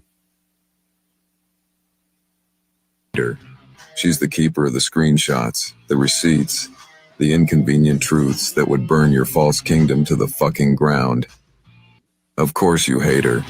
She's the keeper of the screenshots, the receipts, the inconvenient truths that would burn your false kingdom to the fucking ground. She is the keeper of receipts that would burn your false kingdom to the ground. In other words, she's talking about herself. She is the person that can prove through documentation, screenshots, receipts, that you are a fraud, right? And you are literally trying to silence her for doing that. Like, you couldn't be more transparently fascist than this woman is. Respondent posted a TikTok with an audio that talks about being the keeper of receipts. Oh no, not receipts. Truth that would burn your false kingdom to the fucking ground. Oh no. That was said. Receipts and the inconvenient truths that would burn your false kingdom to the fucking ground. On August 23rd. She's the keeper. Of course you hate her. She's the keeper of the screenshots, the receipts. With the audio that talks about being, oh, I said that. And then Lori comments, again, the wife to Grayson's dentist, she comments, burn that false kingdom down. Oh, She's no. approached me in Boise. I don't know what I've ever done to her. I was always really kind. She was already kind of mean. Oh, so this is, I'll bring up. She talks about a comment here from Lori Hellis that says, burn that false kingdom to the ground. That's the woman who was on the Glares program the other night. So she's bringing up not only her, but comments in her thing from other, I don't know what I've ever done to that woman. Well, maybe you should watch the Glares YouTube presentation, because she explains in there why she feels wronged by this woman as well. A lot of people seem to feel wronged by this woman. I don't know what's going on. Oh, yeah. After being served with a protective order, the respondent then posted the 3 videos I referred to in my second declaration. One of them, particularly the live video, which was posted on both platforms with the caption, I have receipts. The respondent continued to respond to comments made by others. One comment read, clap emoji, please do it. It will be criminal for that ex-friend to get away with her backhanded actions, end quote. The respondent commented back, quote, the hype you give, clap emoji ×2, literally clap emoji, thank you. Oh, no, not clap emoji. It doesn't say exhibit. Imagine documenting all this. Oh, it's because it's keep going. And by the way, how pathetic is Grayson too? Like, this is your job, Grayson. You're like 22 years old, however old you are. Like, this is what you want to do for a living, is just document screenshots. Ironically, you're getting screenshots while complaining about screenshots of comments on TikTok that are mean to your boss. Like, this is your job, Grayson. You're better than this. What are you doing? Other exhibit 36. Another comment reads, girl, clap emoji, tell clap emoji, Oh, it. no. Girl, tell it. The respondent comments back, this is the energy I need, high five emoji ×2. Oh, no. To see the respondent continue to engage and make threatening posts and comments despite the order in place gives me serious concern for my safety. On another video, titled as the Whoops video in exhibit, the follower of the TikTok comments, time to tell the real story, to which the respondent And that person is my ex-contractor. Time to tell the real story, to which the respondent responded to the comment with, as you wish, high five emoji ×2. Over time, the respondent has done things in efforts to ensure this stalking and harassment campaign she has launched against me goes far and wide. On a TikTok post she made on August 13th, she commented with her personal account stating, haters gonna hate. Yes, I'm commenting on my own post. Yep, ha ha ha ha. I switched back to my art account, and this was the first thing that popped up. It made me laugh again. So I'm commenting on my own post for the algorithm. Yep, ha ha ha. Trying to get that algorithm. People see this. Okay. Some of the respondent, that was exhibit 38. I don't know if you're pulling it. Don't worry about it. 38. Some of the respondents' videos posted to TikTok are also tagged with my name, my husband's name, and my business name. Okay. And this means that when somebody searches up my name, the respondent's videos pop up. All of those things combined increase the concerns I have for safety. What? The respondent has made it clear she will do what she wants and how she wants and when she wants, stopping at no links to cause harm to me. And here's an exhibit. I don't know. We probably don't show that one, right? Exhibit of the searches, how her videos pop up. Yeah. For all of the reasons above, both in the third declaration as well as the first two, and for the safety of myself and my family, I respectfully ask this court to convert this temporary civil stalking injunction into a permanent civil stalking injunction. The respondent's conduct. The wife of the dentist who charged my credit card today for treatment I got there. I have to wonder if I'm funding my own attack at this point. Grayson's just another, she's being trained to become Lauren. I don't know if this is an LDS thing or what. Some LDS people have messaged me and like, we are not all like this. Like, this is fucking crazy. I don't know. I don't think it's an LDS thing. I think it's just a privileged white woman shit. That's all I'm hearing here is just like a white woman got her feelings hurt on the internet because another white woman criticized her after they had a falling out. And, you know, now she's pretending to be scared of this. This is the most privileged first world bullshit I've ever seen in my entire fucking life. 20 more push-ups, dude, Ron. Bro, you worked in fucking New York City. You saw real problems, dude. Murder victims, victims, rape victims. Like every single day as a New York City police officer and detective, you saw real shit, right? This woman ain't that. You should know better. Like, you're a detective. How do you work so long as a detective and you're unable to sniff out bullshit? A cow, Ron. What the fuck? 20 more push-ups. All right, let me read some let me take a quick break for a couple turtle chats here, and we'll go right back to it. Jennifer sends $25 and she goes, thanks for the morning show, Dr. Daddy. Crazy Lauren acknowledged that you deserve a thank you for your work on Karen's case, but the subject you're reporting does not need to thank you. Weird. That is kind of ironic. Again, I've never asked for a thank you from Karen Reed or anything like that. You know, I said many times on here that I owe her a thank you, and that apparently made her more upset. I don't know what's going on. I can't do anything right. But it is kind of funny that you point that out. So thank you very much. Felicia sends $10, goes, I feel so awful for Christina. I'm sure it would mean so much to her if those of us who support her leave her a nice comment on her Instagram and TikTok. Yeah. Oh, absolutely. Although she'll probably screenshot that and use it to try to get a civil order. Oh my God, more people are joining. Lynn sends $5, goes, Taryn, get back to work. Love you, Turtle Boy, and thank you for all you do. Get back to work, Taryn. Emily sends $5, goes, I hear if you repeat something 3 times, it will become true. She stalked me. She stalked me. She stalked me. Did it work? Right. Katie sends $50 and goes, I'm just glad someone is voicing what we are all thinking. The court system shouldn't be dealing with this. Anyone else feel like we are watching High School Musical? Crazy, but I can't stop watching it. Neither can I. Neither can I. I mean, it is, you got me talking about it. I mean, I got a lot. I mean, I'm getting content out of this, you know. How much you think she's going to try to like, let's see. Do you think she's going to try to get like an order on me? We'll find out. All right, let's play some more. Again, if anyone, let me just refresh this. Turtle chats. Let's see, a couple more we can read here. Emily sends $5, goes, no, I already read that one. Artur sends $10, goes, what's up, Aidan? Would you like to hear about corruption that's going on in the Worcester post office? Would love to touch base. Kind of got my hands full. As far, it sounds like maybe just send me an email. If I don't get back to you, I'm just too busy, you know. Nick sends $25, goes, I think Lauren was told, to her total disbelief probably, that her stalking injunction was not going to be made permanent due to a lack of evidence, and that's why she withdrew the claim and then blamed it on law and crime to avoid the humiliation of being denied. That's certainly a possibility, because she's clearly not, her whole thing about, I don't want this live streamed, I don't want this out there to the public, and then she goes on her YouTube and makes it public and seeks out attention and goes on duty, Ron, and talks about it some more. So clearly talking about it is not problematic for her. She doesn't mind that. I think she didn't want it filmed because she knew she was going to lose. And she didn't want the humiliation of losing. She was going to lose. That's why she wanted to cancel the evidentiary hearing altogether, period. Terry sends $25 and goes, "Hi, Fridge Daddy. Off topic, my recent college graduate daughter is starting the police academy in a few days. She's going to be good police. I would really appreciate any advice from you to her. Just keep your nose clean. Do your job. Go home every day. Be proud of the work you do. That's all you can do. Don't frame people for murder either. Thank you." $10 from Nick sends 10 and says, "People like Lauren don't require the crime con type people don't require evidence. They literally have no clue how the legal system works.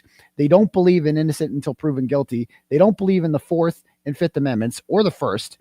They're sycophants for the state, and that has bled over into her situation here. She doesn't need evidence. It's just what she thinks, and that's good enough." It's a great point, man. That's a great point. Like the way she feels about Richard Allen, who was convicted without much evidence at all, I don't know who killed those girls. Okay. I don't have any proof of that. And, quite frankly, the evidence against him isn't much, but it's more than they have against Karen Reed, in my opinion, but it's certainly not enough to convict him. There's certainly not evidence beyond a reasonable doubt, but to these people, they don't care about that. And that's a great point that person brings up right there, is just that they don't care about that. I don't think there's any evidence to convict Richard Allen. I don't. Is there a world in which Richard Allen killed those girls? Maybe. I don't know. But I don't think there's enough evidence to convict him. That's just my thought. I'm not an expert on 𝗏𝗏 or anything like that. I do think that the bridge video, I think that looks like his stature. I'm going to be honest. The bridge guy video, other people, you might disagree with me that the 𝗏𝗏 people aren't going to like that, but that's not enough evidence to convict someone of murder. That's my point here. So even if you think that maybe he might have done it, that's not enough to convict someone. Okay. And we have that's the way our court system is set up. Okay. It's not enough to convict someone of murder, right? I have no proof beyond a reasonable doubt that this guy killed anyone. Okay. Period. I don't have the other guy that they blame it on. Ron, what's his name? I don't have enough evidence to prove that guy did it. Right. But these people think because someone was murdered, there has to be a conviction of someone. There doesn't. I hate to say it, but there should, but there doesn't. Unfortunately, some murders go unsolved, period. And we don't put people in jail just because we think that somebody has to be in jail because of it. That's not how a civilized society operates. All right, thanks. All right, anyone else wants their messages read? Click at the link at the top for Turtle Chat or cash at me at $sign _Turtleboy. Let's go. I see that reason. The wife of the dentist who charged my credit card today for treatment that I got there. I have to wonder. Yeah, that's interesting. And you haven't been able to go. You by the way, TMI, but she has cavities. She does not feel it. She doesn't know what to do. She can't go. She hasn't been going to the dentist because she's afraid to go to the dentist. The dentist wife who's in the office is like, well, what is she supposed to do? Anyway. She's not going to the dentist and getting a cavity treated because of the dentist's wife. Then go to a different fucking dentist.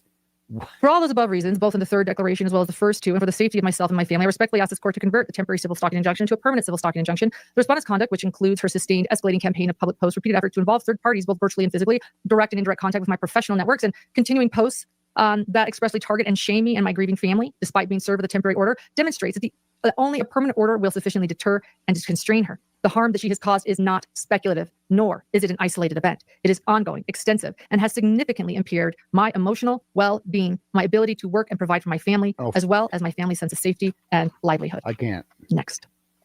This is a whack job. This is Grayson's. Oh, Grayson. I hereby declare under penalty of perjury that the facts stated in this declaration are personally known to me and that they are accurate to the best of knowledge. My name is Grayson. This is my producer. Oh, yeah. I'm over the age of 18 years old and I am competent to testify.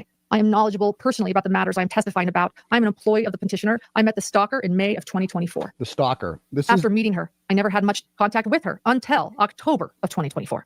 After that, I became friendly with the stalker. I began doing some work for Lauren that same month before transitioning to full-time work shortly after. And Lauren had hired the stalker to do graphic design work, and I would oftentimes be more or less the one overseeing what was being done, requesting things needed and scheduling calls if needed. The stalker and I would eventually become what I considered friends because we both did work for Lauren. We were friends. There were many conversations that revolved around Lauren and her mental health in English, as both her mother and brother laid on hospice at the same time. And by the way, my mother is still on hospice. What? And I would be with her right now. What? In hospice, sleeping on her couch next to her. What? But I'm not because of this. You're not. How did I miss this when watching this earlier? So not only did she abandon her dead brother after contemplating milking sperm out of his dead body, she abandoned him on his deathbed, and she's actively, her mom's dying too, and she abandoned her because she has to do this. That's what she just said. I am not with my dying mother right now because I have to do this. I have no choice but to do this. No choice. What a horrible person. And so they were friends, and there were many conversations that revolved around Lauren and her mental health in anguish, as both her mother and brother lay on hospice at the same time. Oh, for fuck's sake. In April of 2025, I was sitting upstairs in the Maricopa County Courthouse when Lauren let me know that she had been confronted by the stalker and told that all of her text messages were being released by stalker. All of them. They were terrible. Mrs. Grayson's account. Your own what came next was like something I don't even know how to describe, other than as if it came out of a movie, and it became the worst 4 months of my life, safety-wise. That day, we left court, where we were reporting, and Lauren had a panic attack. Lauren and I were together all day, every day, and I have never seen something like that before. And that's panic attack. I don't have panic attack. I don't have panic attack. Over the next few weeks, I would show up at work, and the stalker's friend Janice would film me for no other reason than to harass me and intimidate me. And then on June 19th, I spoke to someone, by the way, who was a creator, who told me to brace myself and that things were going to go public. She didn't willingly give up any other information other than that people wanted Lauren's head on a platter. I immediately informed Lauren what was going on, and I made the decision to call police as I was worried for our safety. And we'll get more to that later. A lot more's coming, guys. Sorry for those of you that's late. Stay with me, as I always say. Shortly after the stalker started the TikTok and Instagram accounts, the stalker continued to target Lauren, John, and anyone who is friends with or works with them on the regular with her posts. As for how I've seen it affect Lauren, I can say without a doubt this has caused extreme fear, overwhelming panic, paralyzing anxiety, and relentless emotional turmoil. Oh my God. I have seen her going from spending every moment when not working with her little boy carefree to spending every moment not working consumed about making sure her son and husband stay safe and trying to find ways to stop the escalation. Trying to make sure so she's just not working and she's sitting there making sure her son's safe all day. I'm just picturing what her fucking house is like. Are there bars up everywhere? She's walking around with a shotgun. Like, I have to make sure he's safe. What does that even mean? How do you make sure what does the 8-year-old have to do with anything? Anything. This is Grayson. So Grayson, the assistant, this is her affidavit that she has submitted in support of her with the court. This is filed with the court. As for her husband, John, I have seen him go from completely lasered in and focused on work to barely being able to work at all. Every work meeting we have is him expressing his fear and concern, not only for himself, but also for Lauren. Oh my God, he's so fearful. Is he really? On July 7th, he took me aside and he cried.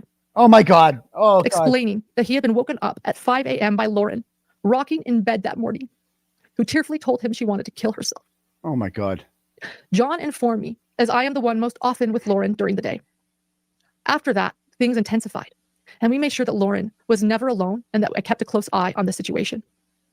As for me, yeah, maybe it's time to log the fuck off the internet if you're actually suicidal. I'm sorry, you being suicidal is not give you. I'm sorry you feel that way. I hope you feel better. Don't do it. To be very clear, don't do it. You have a lot to live for. You have a kid, etc. You cannot use that. You know, your suicidal thoughts. I have no idea. I can't prove if you're suicidal or not. I can't disprove it. And I would never suggest that anyone is lying about that. Okay. To be very clear, we should take these statements seriously, but because we should take these statements seriously, it's like the appropriate thing is check yourself into a hospital, right? Go get some mental health treatment, take a break, log the fuck off. It's okay to take a break once in a while, man. Everybody needs a break, but she can't take a break because her life is content. Just then log off. Maybe this isn't the career for you. Go away. I've lived every day in complete fear, persistent anxiety, suffocating dread, and the crushing weight of uncertainty. Grayson's only 18. I called the police for help in June, and I live in fear that because of that, people will learn my address and show up and continue the harassment. So she's like, so people haven't shown up, but they could, she's saying there. They could show up. And by the way, her diagnosis was done by her husband. Her husband's the one that diagnosed her. And her brother's the one writing these legal proceedings. People in my industry have sent me the TikTok and Instagram knowing it is about Lauren, just to make sure I am aware of it, furthering my anxiety about how far and wide this targeted approach is going. A national news reporter spoke to me on the phone and informed me that the stalker had spoken to them about Lauren and me. Okay. The stalker was not asked about us by this person. Instead, she intentionally sought out this person just to speak about us to them, to cause harm to business relationships. Okay. On July 23rd, I was in Boise. So Christina reached out to a reporter, and you're not allowed to do that. That's harm. Working at the Brian Kohberger sentencing. Boise. That day, Janice filmed me constantly. I felt entirely unsafe. That night at dinner, Lori and Sarah approached our table. I didn't know at the time, but Lauren had taken video of me in complete emotional distress that evening. We already watched it. Do you want to watch it again? Or Speaking of fake victims, here she is in Boise, as she calls it. I believe it's pronounced Boise. Look who she's with.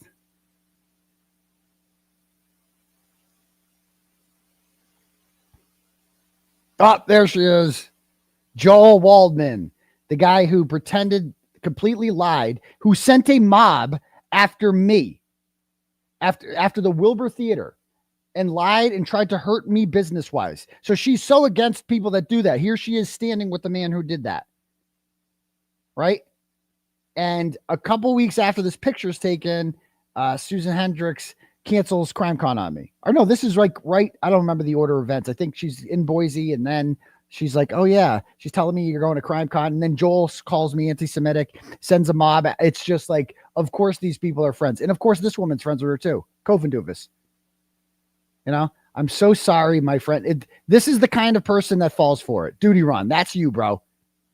I am so sorry, my friend. So very sorry. If there's anything I can do for you, Lauren, I'm here from you. Lauren's story is below. Oh, she's so innocent. And then like we got others like let me see. Let's see if LTL's comment is still up or if he took it down. He'd be smart to take it down because this is embarrassing. Let's see if his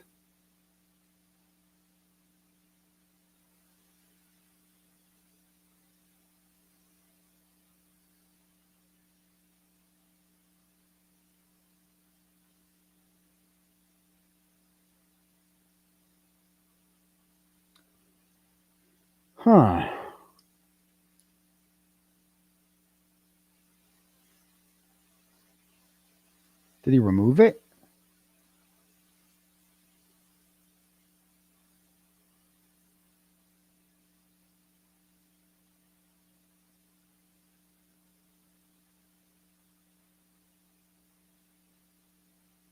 So what, he just posts other people's links all day? Where'd it go?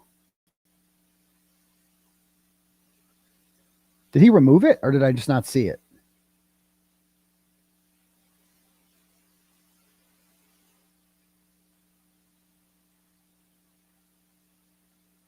And when did she put this video out? Like 6 days ago? So that, yeah, that would be after this. Ellen Greenberg, Farwell, Kelsey Fitzsimmons, what the fuck? Verdict Watch. Did he remove it? I mean, good for him if he did. But I came here to like read the comments on it. Brian Walsh, Tanya Fernandez Anderson, Brian Walsh, Robert Brooks, Ellen Greenberg. All right. Blah, blah, blah. Yeah, I guess I don't see it here. Did he take it down?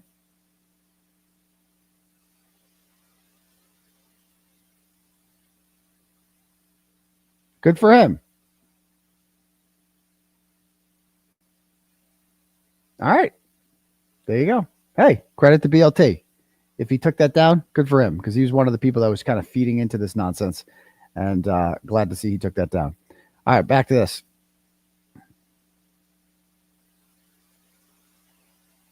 Keep going. Let's keep going. That video shows watch that video earlier. That video shows a representation of what many days and nights of my life have looked like since this all began. I live every day in fear. I can't even go to work in public places without fear. Oh my God. This has spanned multiple states, and I feel like I am constantly being threatened, monitored, and stalked, while the stalker posts all about it on social media. I had to see a psychiatrist and get on anxiety medication to manage the anxiety I felt, and I can confirm that. I will not share anything private. Okay. Grayson hasn't shared here. Thanks, Grayson. But it is very real how this has affected her mental health. Oh, it's very, very real. As opposed to I had to get prescribed medication to sleep real. at night, as I have not been able to sleep very well. real. Many nights I have texted Lauren and others around me in the middle of the night in complete panic. While it has been slightly effective, I still wake up every day in complete dread. Instead of starting my day thinking about all I am going to accomplish, I start my day checking my phone and checking my home cameras, making the rounds to ensure I am still safe. Oh my God. I'm constantly checking my doors to make sure they are locked. This These is people show up at my place of Grayson. work with no regards to stalk and harass Lauren and me. Who is to say that they won't show up at my home? The mental toll this has taken on me is beyond description. I have spent hours on the phone with my own father crying about my fears for safety for both Lauren. This is fucking Grayson saying this. This is insane over TikTok, over another woman on TikTok. And myself.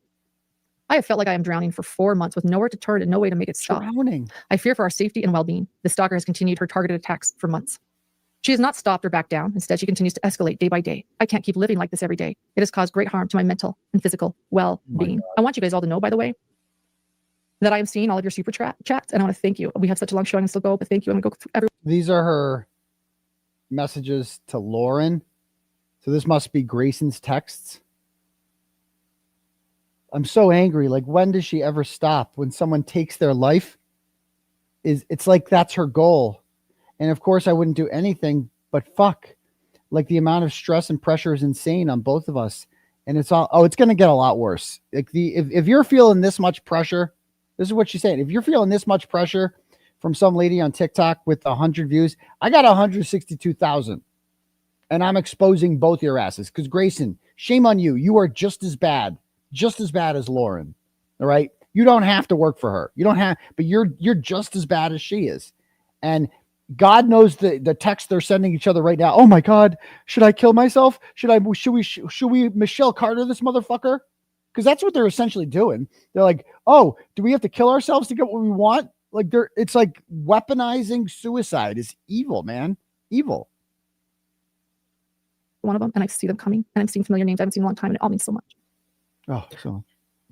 She has not stopped or backed down. Instead, she continues to escalate day by day. I can't keep living like this every day. It has caused great harm to my mental and physical well-being. Okay. Okay. Yep. Yeah. Okay. Yep. This is also by Grayson.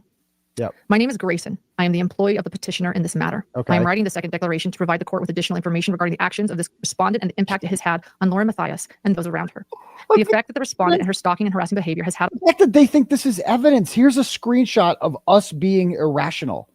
Us two white women in the middle of the night sending each other a text about how scared we are. That's evidence that this woman has to be silenced. By this logic, I can just silence anyone I want by texting my friend and being like, I'm so scared right now. Oh my gosh, should I kill myself? Does she want me to kill myself? I'm thinking about doing it. And then like, oh my God, I'm so scared too. I'm locking all my doors. Your Honor, here's a screenshot of a text messages between us. Now this person has to stop talking. Because here's the screenshot. Like insane. 20 more push-ups, duty Ron. Lauren has been extreme. As things have escalated, I have noticed a severe mental health decline in Lauren. I am usually with Lauren for 12 or more hours a day. It's true, guys. We're here right now. The two of us travel together frequently for work, and during travel, we are together nearly 24 hours a day. Aside from her husband, I am the one person she spends the most time with, and I have been the person she has confided in the most during this, as to the effects it has had on her mental health. I was the person with Lauren on the day that she was confronted by the respondent in April. I was also the person who alerted Lauren on July 19th that people wanted her head on a platter after being told that in a phone call. Oh my God. After speaking with police that day, the officer called two people that we had direct information were involved.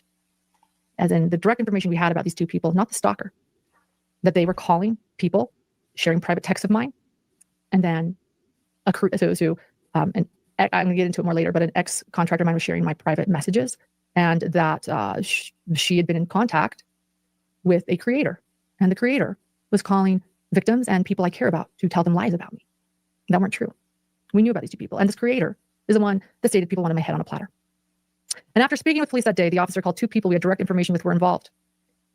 And the officer told us that one of the individuals implicated the respondent. And that is true. We have the recording. I recorded this police call, by the way, legally. I let the officer know I would be recording. He understood. I recorded it. I have everything he said. And he came back in and said that one of those individuals that was called mentioned the stalker. We didn't call the police to the stalker.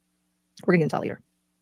We never knew that he had, in fact, called the stalker, though, until she posted the video mocking that officer. We went over that, which is marked in Exhibit 9.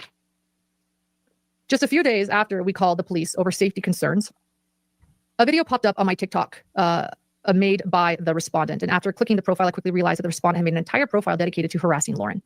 I was the one who informed Lauren about this. The shift in Lauren's mental health became even more noticeable after the public social media attacks began. I have seen the panic and fear in Lauren over the last few months as the respondent has continued her pattern of escalation. I have had numerous conversations with Lauren about the effect this conduct has had on her mental health. On multiple occasions, during those conversations, she has expressed that she did not want to continue living because of how difficult this experience has been. I have spent many hours with Lauren listening to her, helping her process events, and assisting her in looking for 9 hours ways to stop the respondent's escalation. 9 hours. I have also spent significant time speaking with John about how to best support Lauren. One of the most difficult days was July 7th, when John came to me over his concern for Lauren and her expression wanting to kill herself. That same morning, Lauren had texted me saying that she had a panic attack. Later that day, she expressed concern over John's health to me over text. And it says there's an exhibit about concerns. I don't know if you need to show it or not. I don't know. Well, it says exhibit 40 concerns. I'm going to keep reading if you want to pull it up. John's mental health has also declined as a result of the respondent's conduct.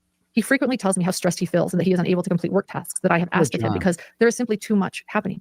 When Lauren and I are out of town, he often calls me just to confirm that nothing had occurred and that we are safe. The respondent's conduct has also had a significant impact on Lauren and John's 8-year-old son. Oh, here we go. Ready? I frequently spend time with him. Here we go. And I take him on outings. Ready? And he has confided in me that he has overheard conversations about what is happening. He has told me that he feels sad and that he is afraid when I leave town. Although every effort is made to limit such discussions in his presence, it has been nearly impossible to shield him completely. Here we go. As the respondent's behavior occurs at all hours. Each incident creates an immediate disruption, filling the home with fear and preventing the family from continuing with normal activities. I was fearing. Over time, I have also observed changes in his behavior. He has become more irritable and more tearful. His appetite has decreased. It has greatly. And he has grown increasingly attached to Lauren, often needing to be at her side when she is at home and often refusing to let any other adult in the home help him with basic things aside from her. Oh, like it's a mother. Lauren, John, and I work closely together in their family business. Before the respondent's stalking and harassment began, both Lauren and John were able to devote much more time and focus to. If this is actually true, which it's not, okay. Your 8-year-old is overhearing your conversations about this. Well, first of all, stop talking about it around the kid. Stop scaring your fucking kid. But you are creating your irrational fear and your insanity is now affecting your child. It's time to stop. It's time to stop. You are hurting your child. If this is true, which they are representing it's true, this is what's called, 2 words, child abuse. That's what you're doing. You are abusing your child mentally. Okay. You are confessing to this. It's not Christina's fault. It's your fault because you're apparently talking about this around your kid and you're creating this unrealistic fear with your kid that you are in danger, which is causing your kid not to eat, which is causing problems with him mentally, blah, blah, blah. You're doing that and you're taking no steps to stop it whatsoever. And now you're making your child fodder for internet content by bringing him up on your channel where you have 317,000 followers. It's time to log the fuck off and stop doing this to your kid. Their work. We regularly held weekly meetings to plan projects and divide responsibilities.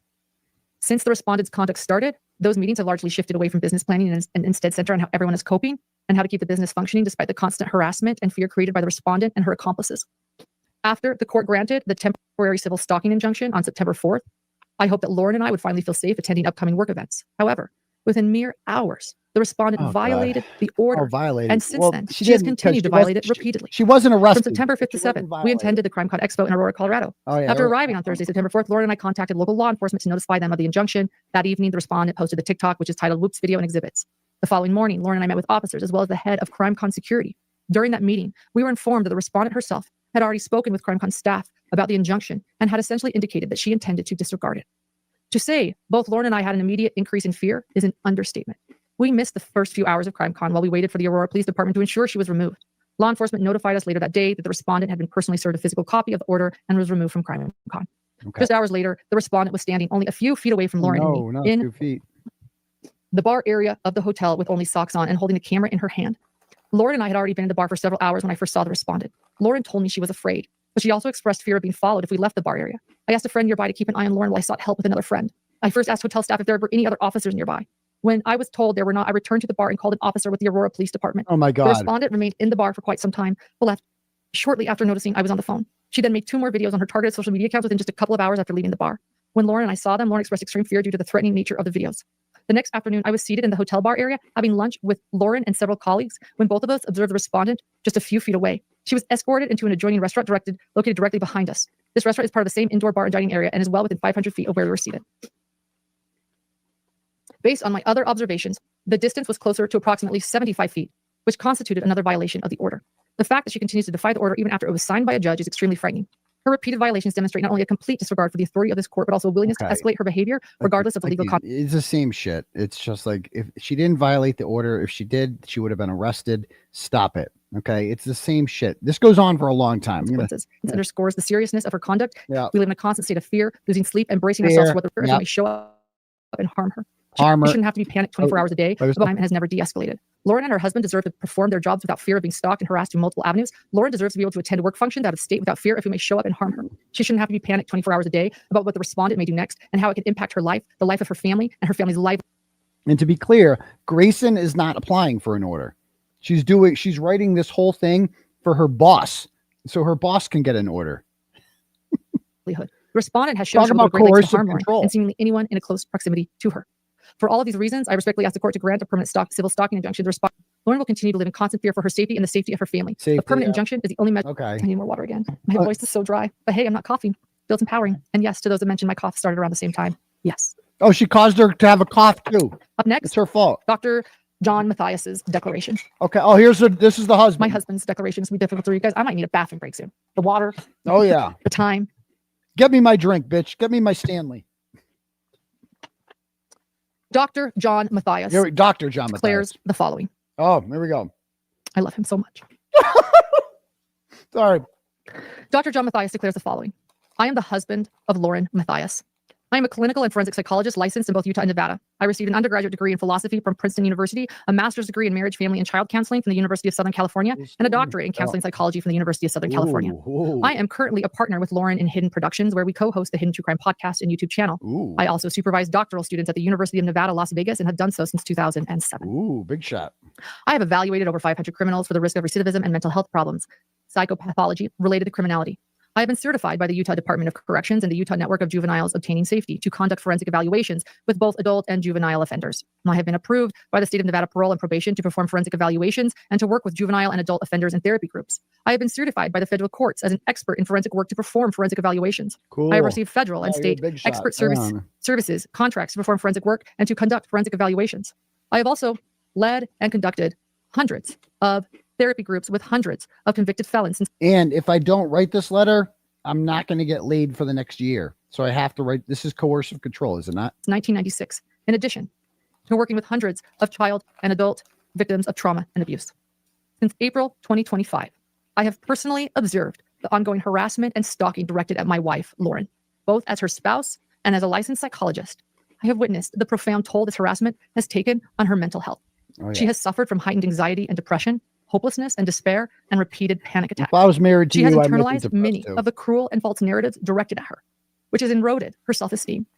And she has exhibited trauma symptoms, including hypervigilance, excessive anxiety, and intrusive and unwanted thoughts. So now he's being a doctor for her. He's diagnosing her mental health issues. I have watched her withdraw socially and struggle to concentrate with a significant decline in her work focus and productivity. She has also experienced ongoing insomnia, reduced appetite, and weight loss. Feelings of inadequacy, by the way. I have tried to eat today and I cannot. I have not eaten. Who complains about their wife losing weight? That's not, it's like, you're complaining about that, dude? And just, I have not eaten today. Watch this. Today, which is why, forgive me, Nancy Joe. It's plastic, I know, but I am sipping a root beer. She's also. So I watched her withdraw socially and struggle to concentrate with a significant decline in her work focus and productivity. She's also experiencing ongoing insomnia, reduced appetite, and weight loss, feelings of inadequacy, fear, irritability, frequent migraine headaches, and persistent stress-related gastrointestinal problems. On more than one occasion, she has expressed suicidal thoughts, overwhelmed by the relentless nature of the malicious and false attacks, false attacks directed toward her. They are false. They're good. Or false. The day I will never forget is July 7th, 2025. The day that will live in At approximately 5 o'clock in the morning, I woke up to Lauren rocking in our bed in visible distress. She was holding her legs tightly against her chest in the fetal position as she rocked back and forth on the bed. Again! She was experiencing a severe panic attack, and she told me that she did not want to live. That moment was devastating for me as her husband, and deeply alarming as a clinician who understands the seriousness of such statements. What'd you do Never about once in the 10 years that I have known Lauren has she ever expressed or considered such suicidal thoughts. Yeah. So what'd you do? Did you bring her to the hospital? put her on some meds. What'd you do to help her out? Like, you know, we're not going to do anything like that. We're just going to try to get her to stop. We're going to try to get her to stop.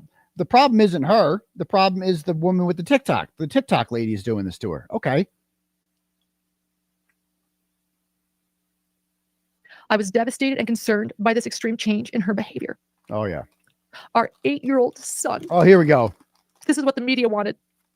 No, this is right? what the media wanted to film the stalking injunction hearing. This is what we wanted. This is what we wanted. The kid. Our 8-year-old son has been greatly affected by these events. He has developed an unusual sense of responsibility to protect his mother, telling her that she must promise to run to save her life if he tells her to, and to not ask questions. He lives with a constant fear that harm will come to her, and his sense of safety has been diminished. He mirrors his mother's anxiety and distress. He mirrors his mother's anxiety and distress. Exactly. That's learned behavior. His mother is mentally unwell, and the child is mirroring that. So this is all I need to know. This is like, hey, DCF, hey, Child Protective Services. She's telling you right now what she is. This is child abuse and shame. She's obviously sick. Lauren True Crime's obviously sick. A sick fucking individual. And this is where the husband needs to step in and be the man of the house and be the protector of his child. And he needs to do that by getting her help and getting her to log off. Okay. And the husband's also a mandated reporter, is he not? And it's like, prioritize the kid. Exactly. Their needs come first. If I don't believe this is happening, if your kid actually says, Mommy, if anyone comes running after you, run. The appropriate response to that is, no one's going to run after me, honey. Don't worry about it. You're good. Let's go play outside. Let's go play football outside. Let's go I would never, I have an 8-year-old. I would never subject him to any of this. When I have conversations that are heavy, I go in the other room. I speak quietly, right? I don't bring him into like his world is completely different from my world, and it's going to stay that way until he's much older and he can investigate shit for himself, I guess. I don't know. But for now, I protect his innocence. That's my job as a parent, is to protect my children's innocence. And they're failing to do that. He has attempted to comfort and protect her, taking on responsibilities no young child should bear. His fear of strangers and imagined catastrophes has increased dramatically to the point of often refusing to leave the home. Oh, God. He has withdrawn socially from friends, struggled to fall asleep at his normal bedtime, and significantly reduced his appetite since the stalking began. And it is true. And he is weak. He's weak? He has dark circles under his eyes because of lack of nutrition. Lack of nutrition? CPS, Child Protective Services, she is not feeding her fucking kid. Her kid is becoming malnourished as a result of this. Like, how is this not an immediate red flag? And again, if Christina wanted to, she could go on her TikTok and be like, CPS, intervene in this kid's life. This kid is in danger because of this woman.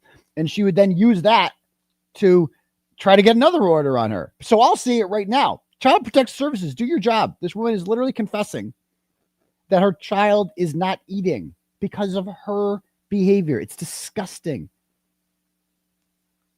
This parental role reversal, empathic trauma, and emotional harm are all symptoms of what happens to children who become secondary victims when a parent is subjected to ongoing stalking and harassment. As a clinical and forensic psychologist, my professional work has included evaluating individuals for the risk of recidivism, which means reoffense, and patterns of antisocial and harmful behavior. In my expert opinion, when an individual repeatedly violates a stalking injunction, it demonstrates not only a lack of respect for the authority of the court and the rule of law, but also clear antisocial traits that significantly increase the risk of harmful behavior in the future. For this reason, I am especially concerned for the safety of my wife, my family, and myself. These restraining order violations, combined with the escalating psychological harm we have endured, have led me to respectfully request that the court not only uphold, but strengthen the stalking injunction in this matter, with the recommendation of a referral for criminal charges. There is no indication based upon past or current behaviors that the stalking and harassment will cease with or without the stalking injunction. I declare under penalty or perjury under the laws of the state of Utah that the foregoing is true and correct.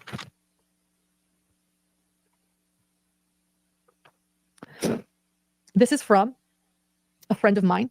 Oh boy. I'm going to leave her name out of it. This is Susan. It is a dear friend of mine. Dear friend. Those that have met her will know. Because of her generosity of when I covered crime and how she has helped me. I'm so sad. And how she has met and loved so many of the victims. And I'm going to say it. She helped plan JJ and Tylee's memorial. Oh, she planned Doing the majority of it. I have been, 1 second.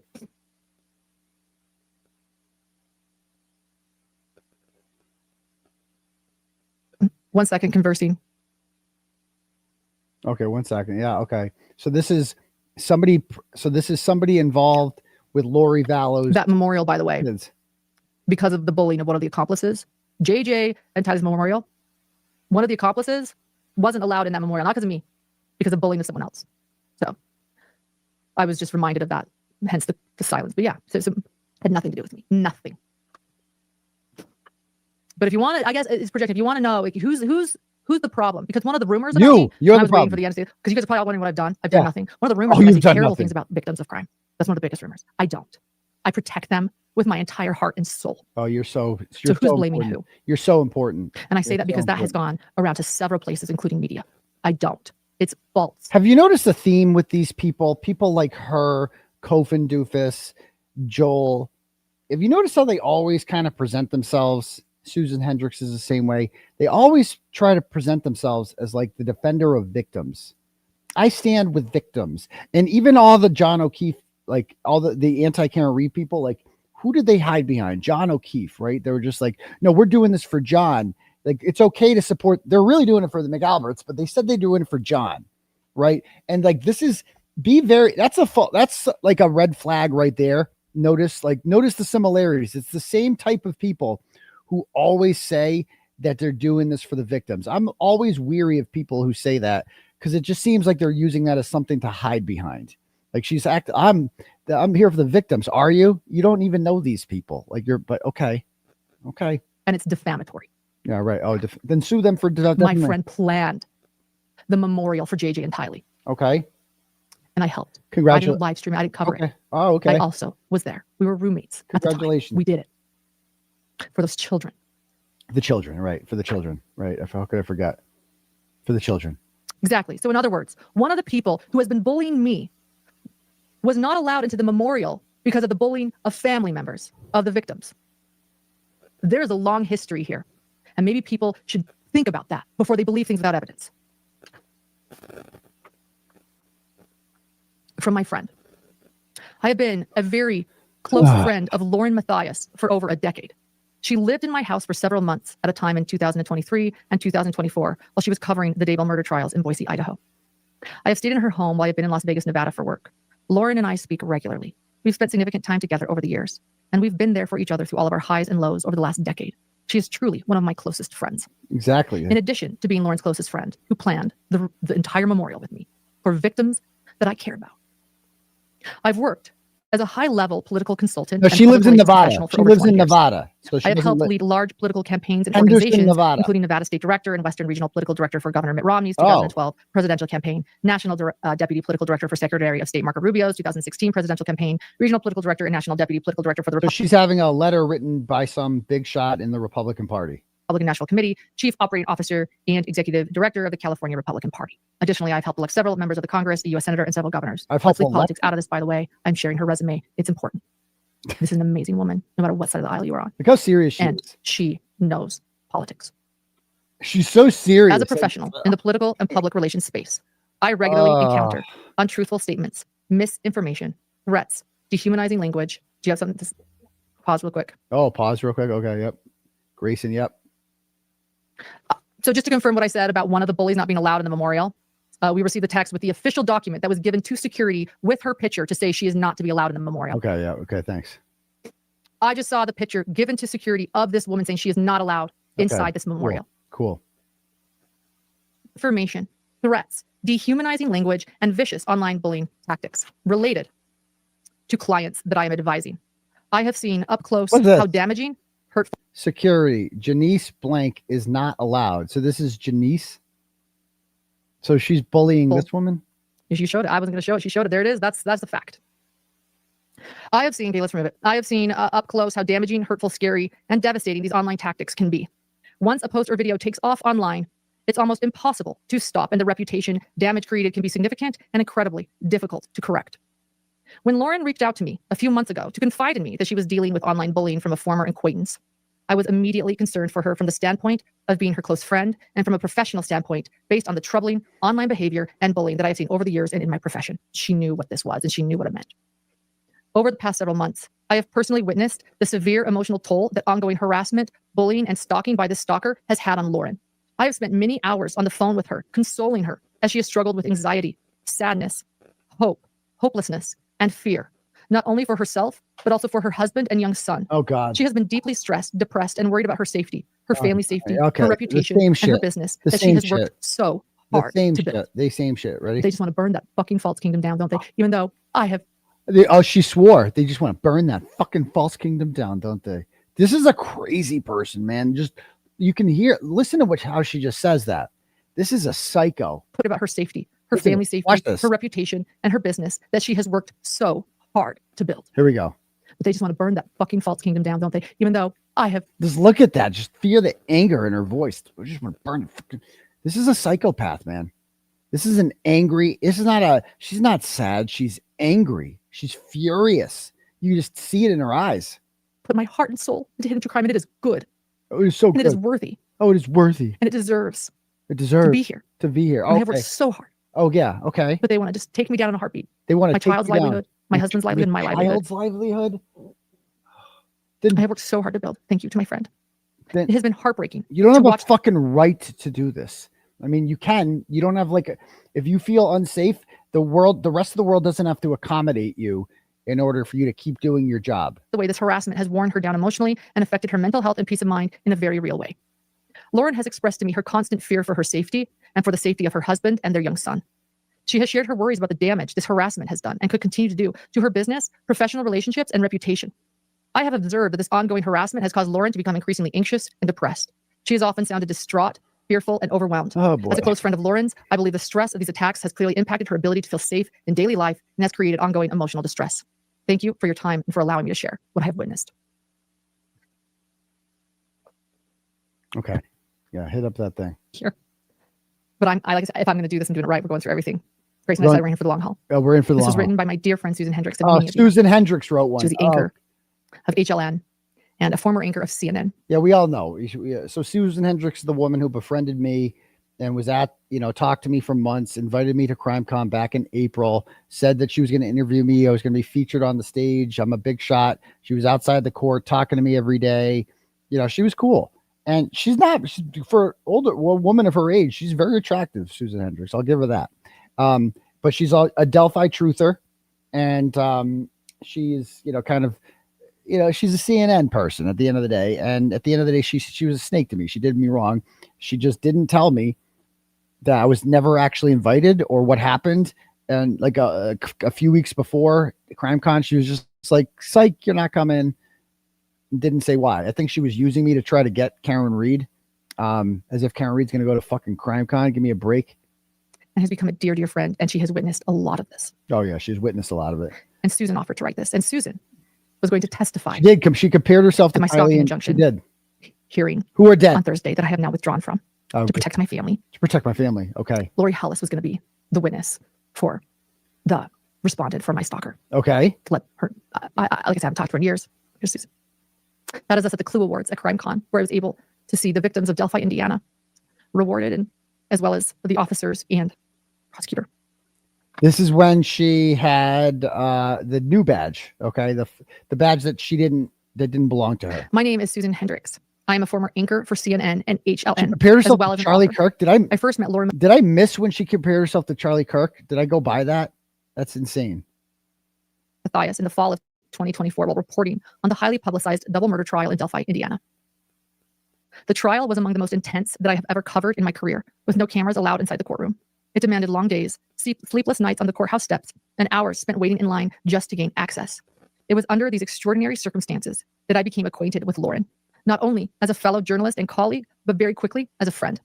Over time, I came to know Lauren Matthias and her producer Grayson on a more personal level. I became familiar with Lauren's mannerisms, her temperament, and the way she conducted herself on a daily basis. In January, Grayson contacted me. In January, my eyes are getting blurry, guys, and I'm old. I need reading glasses. In January, Grayson connected me to the stalker via text because I was looking for someone to help me with some graphic design work. And by the way, I don't want anyone to go unsubscribe from anyone. Oh, But this right, is Headline right. Crime with Susan Hendrickson. Go subscribe to her. She's amazing. And she is working, on now becoming an independent journalist, and we need her in this community. If you want to support me, go support Susan. In January, Grayson connected me to the stalker via text because I was looking for someone to help me with some graphic design work. The stalker and I sent a few texts back and forth, but nothing was ever set in stone or official. Thank God. Fast forward to April of 2025, and Lauren and I began covering the same trial in Phoenix, Arizona. On April 9th, I planned to miss the morning session of court. At some point that morning, Grayson reached out and asked me to come over to their Airbnb as soon as possible because something had happened and Lauren was not okay. Lauren's not okay. I showed up at their Airbnb a little while later, and Lauren was in a state that I had never seen her before. Lauren was extremely emotional and told me that the stalker had confronted her in the courthouse about calling her annoying in a text. Okay. Lauren said that her past messages with former contract employees were being sent out because they were angry at her. I reassured Lauren that everything was going to be okay and that she would get through this. Okay. Yeah. When the Okay. social media post started in June, Good. the shift in Lauren became even more apparent. She became extremely fearful for her safety, even more than she already was. She would often talk to me on the phone and talk about the anxiety she was feeling and how unsafe she felt given what was occurring. I met up with Grayson and Lauren again in July at the Brian Kohberger sentencing. There was a line to get in for the sentencing beginning the night before. Many of the accomplices were in the front of that line. I recognized many of them from the social media posts and comments, as well as seeing them at different court events that they would show up for. Lauren and Grayson met me there to get in line with them and ended up leaving in the middle of the night because Lauren expressed that she was feeling unsafe and intimidated by the group. And that's true. I told all of you I didn't go to the sentencing because it was too much. But I was also being told by people in line with them that they were saying things about me, calling me a defamer, calling me bad. And people were coming out and they're, what is it that you have against Lauren? People were telling me, they were talking to me in the front. So people were talking about her negatively in a line, so she left it and just didn't go. She flew all the way out there for the sentencing and then just didn't go because people were saying mean things about her in line. Are you fucking kidding me? Are you fucking kidding me? Grant Smith Ellis stood in the media line with me and repeatedly called me a rapist. Do you guys remember that? Like, are we forgetting what Grant Smith Ellis did? Like, I'll show you this video. I mean, she would have lost her mind if this happened to her. Let me see if I can find it. Give me 1 sec. There's a video for everything. I swear to God, that proves what psychos these people really are. Give me 1 moment. Actually, I think I got it. Here, let me find it.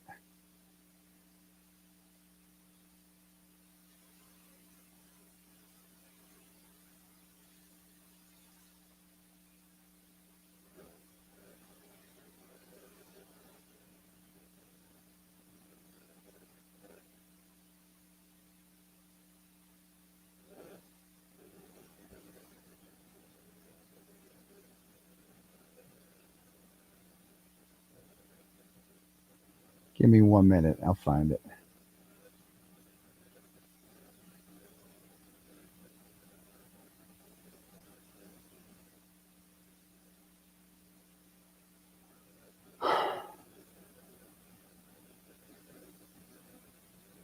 Here we go.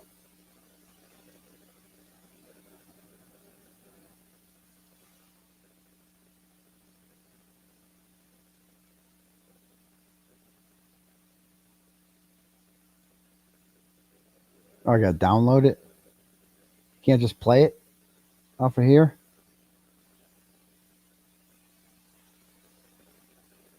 Here, I'll download it. All right, I'll download this one and this one and believe me, Grant, I'm chronicling all these. These are in a Grant. If you're watching, these are all in a an email to my attorney in case you're wondering who's next, pal. Who's next? Because we're suing her for spreading the lie that she was raped by me. But who was her accomplice in this, Grant? I wonder who that was. Let me pull this up. So this is it sounds like a very similar situation, right? She's in the media line and she's uncomfortable with something that's happening here. And so this was me in the media line. Let's see what happens.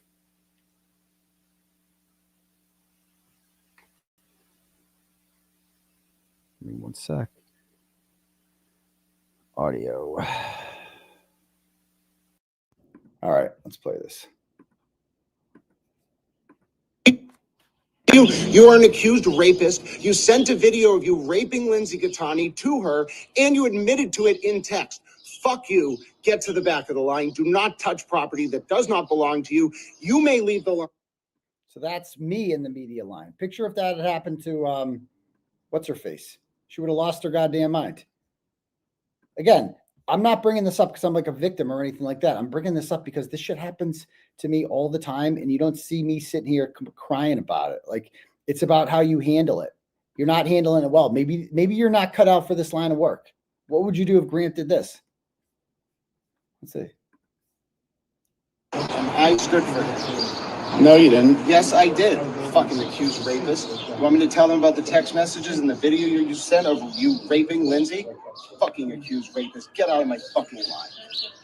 Fuck you. Fuck you. That's how Grant dressed for court. And then there's this. It's this one. Out of my line, you accused rapist. You sent a video of you raping 𝗬𝗂𝗃𝗃 𝗃𝗃 to Lindsay and admitted that she was intoxicated and incapable of consent when you raped her. I didn't. Get out of my line. Fucking punk. He's a real tough No guy. one wants you here. And it's going to be like this every minute of every day until Judge Kearney or someone bans you from this fucking courthouse. And he's saying this in front of other journalists. This is like humiliating, obviously. It's like just awkward and uncomfortable because I'm there to try to do my job. And this is what I have to deal with while trying to do my job as this guy who, let's be honest, he's just mad because I fucked her. Like, that's all this is, consensually. And because he wanted to be fridge daddy, but he's not. Okay. And so he's just like, get out of my line. How dare that? You could just hear it in his voice that that's ultimately what he's mad about. And let's see this one.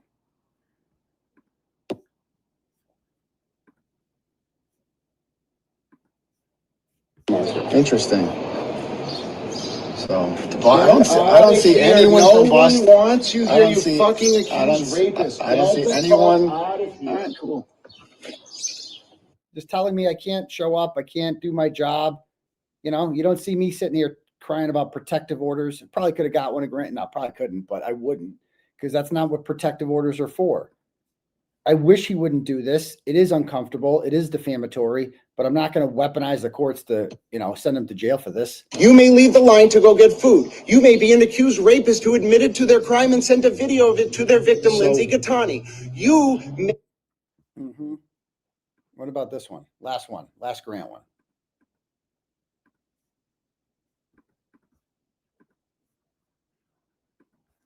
Stuff that does not belong to you, you fucking accused rapist. Get out of my fucking line.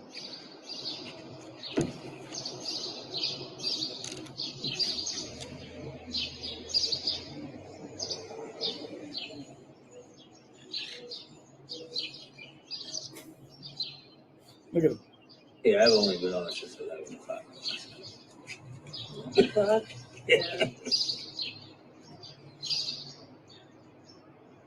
To you. Yeah. So anyway, as funny as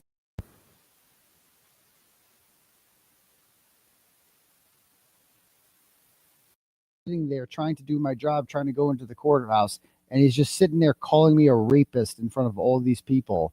And like, do you hear me sitting there crying about it? Am I muted? I'm not muted, am I? I feel like I'll get a text if I am. But yeah. So, and meanwhile, this woman's, there's no sound. Hold on. Testing. Can you guys hear me now? Okay. Okay. I don't know what people are talking about. All right. Anyway, play a couple more minutes, then we'll finish this another day. We are now at what point in this? We are at 5 hours and 17 minutes, so less than 4 hours to go. I left. I couldn't do it. So she left. I put up. I just was going to leave. Can't put up with, somebody else in the line with her. So, it was clear that there was significant tension, and Lauren left to de-escalate a situation that she did not cause. Lauren did, however, come back for the press conference, where it was clear to me that she was feeling stressed and panicked. The next morning, I got breakfast with both Lauren and Grayson before my flight home. They explained that they had called the police the night before after a confrontation occurred at dinner by accomplices. They shared that after the two of them were confronted, they felt they could not easily leave the restaurant, which is why they called police for an escort. It was clear to me that the two of them were in absolute panic state and what I would describe as fight or flight. They were concerned and worried. I noticed that they kept looking at the door anytime there was a noise. Lauren especially was on high alert and extremely emotional as she explained how— what does this affidavit even prove? All this is Susan Hendricks saying what these people were acting like. It's like, it doesn't matter. This doesn't change the underlying facts here of, okay, sure, yeah, you're claiming that you were like this. Susan Hendricks is seeing you like this. Who cares? It doesn't change the fact that this woman has a right to speak. And this woman is not the cause of your issues, and you don't get to just silence her because you are pretending to hyperventilate with your weird assistant, Gracie. How much fear she had and how unsafe she felt with the escalation. Lauren called me weeks later and told me the stalker was now posting about her husband on social media, and she shared with me how harmful it was to both her and her husband. She was fearful for her family's livelihood based on the public lies being spread about her husband and his career by the stalker. I again witnessed the fear Lauren continues to have while at CrimeCon in Denver. And by the way, why didn't she take a camera out and just film her? Like, this woman clearly likes to be theatrical on camera. Why didn't she, in the moment, take a video of being like, I'm so scared, I'm so this? Like, I feel like that would have added more to this. But for my pre-committed work events during CrimeCon, I tried to stay with Lauren as much as possible throughout the duration of the convention. Both Lauren and myself are trained and seasoned journalists. And being trained as a journalist, you are trained to be non-emotional, to have thick skin and push through things. Oh, really? It's extremely clear to me from conversations I've had with Lauren that she has tried to remain that way, but at this point, she no longer can. I witnessed increased fear and stress in Lauren over the last several months, and I've become very concerned for her and her safety as the stalking and harassment continues. All right. Oh, this is the person who took the photograph that we saw. They just let me know that they recognize this person. They were present in the main bar. They were an individual. The individual was identified as the stalker in the immediate vicinity, and other individuals known to me. Whereas the stalker was reported to me to have been served with a restraining order and other similar legal documents. It appeared, based on my personal visual observations, that the stalker may have been in violation. So I took photos. I estimated the actual distance. When I took the photos, approximately 20 feet. I documented the location. This was taken at 10:17 p.m. on September 5th, 2020. Fair. Criticize my work all you want. And a truly wonderful friend. To hear the stress and fear in her voice has been devastating, and it must stop. Criticism of someone's work is one thing. Okay. Criticism is fair. Yes. Okay, cool. Awesome. We agree. Criticism of someone's work is fair. Okay, we agree on that. Now what? Criticize my work all you want. Criticism of someone's work is one thing, but setting out to destroy a person, to incite fear, and to threaten their livelihood is reprehensible. Oh, so where do we draw the line? So criticizing, what if you deem her criticism to be causing you fear? That's the problem here. She's criticizing you, and you're saying that the criticism is causing you fear. So criticism's okay as long as she claims it doesn't put her in fear. Harmful and flat out wrong. Oh no my one God. should be subjected to this kind of harassment for simply doing their job. Feel free to contact me if you have any questions. Sincerely, Patricia Griffin. Go subscribe to Web Sleuths too. Let's not unsubscribe from anyone. We don't do cancel culture here at Hidden True Crime. But we do support one another. You want to support? Go support Susan. Go support Web Sleuths. Web Sleuths? Okay. So I just texted somebody involved in this, and they said they're going to call me in 10 minutes. Wait, this should be interesting. This is, let's find out what, this is important. Guys, okay, this is really important. Bear with me. This is what I'm thinking. I have to use the restroom. Do you remember that one body cam footage thing that we never shared? Why don't you put that on? You guys can watch the other angle of us, and I'll run to the restroom, and we're going to dig into this because this next thing is really important. Okay. And So she's going to go take a dump, and why don't we stop there? Okay.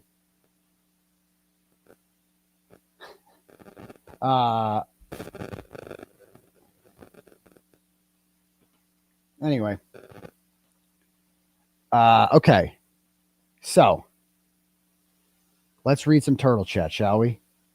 And we'll pick up this on another day, and the duty run stuff. I want to play that in there now that we're putting this shit together, and we're 5 and whatever hours in. I feel like we glossed over the first 2 hours. We need to revisit that as well.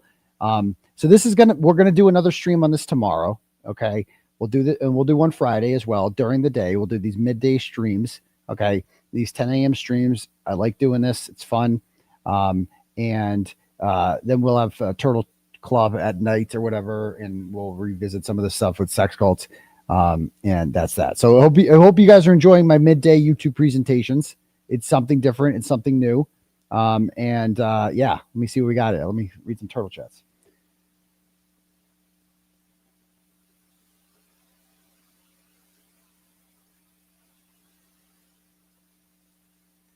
Okay. Terry sends, no, your other one. Rosaline sends $20, goes, doctor of crowds and daddy. I'm so tired of the mom defense. I'm good now. Okay, static. I'm so tired of the mom defense. Just because someone gave birth doesn't mean they aren't capable of doing shitty things. Motherhood does not give you immunity. You never hear men claim I'm just a normal dad as an excuse to not be accountable. It's gross and it needs to stop. Moms are awesome, but they can be bitches too. Totally. Yeah, totally. Moms are definitely capable of this. I think that people mostly use that to like gain sympathy and hide behind their kids, you know, but I'm with you on that one. I'm with you on that one.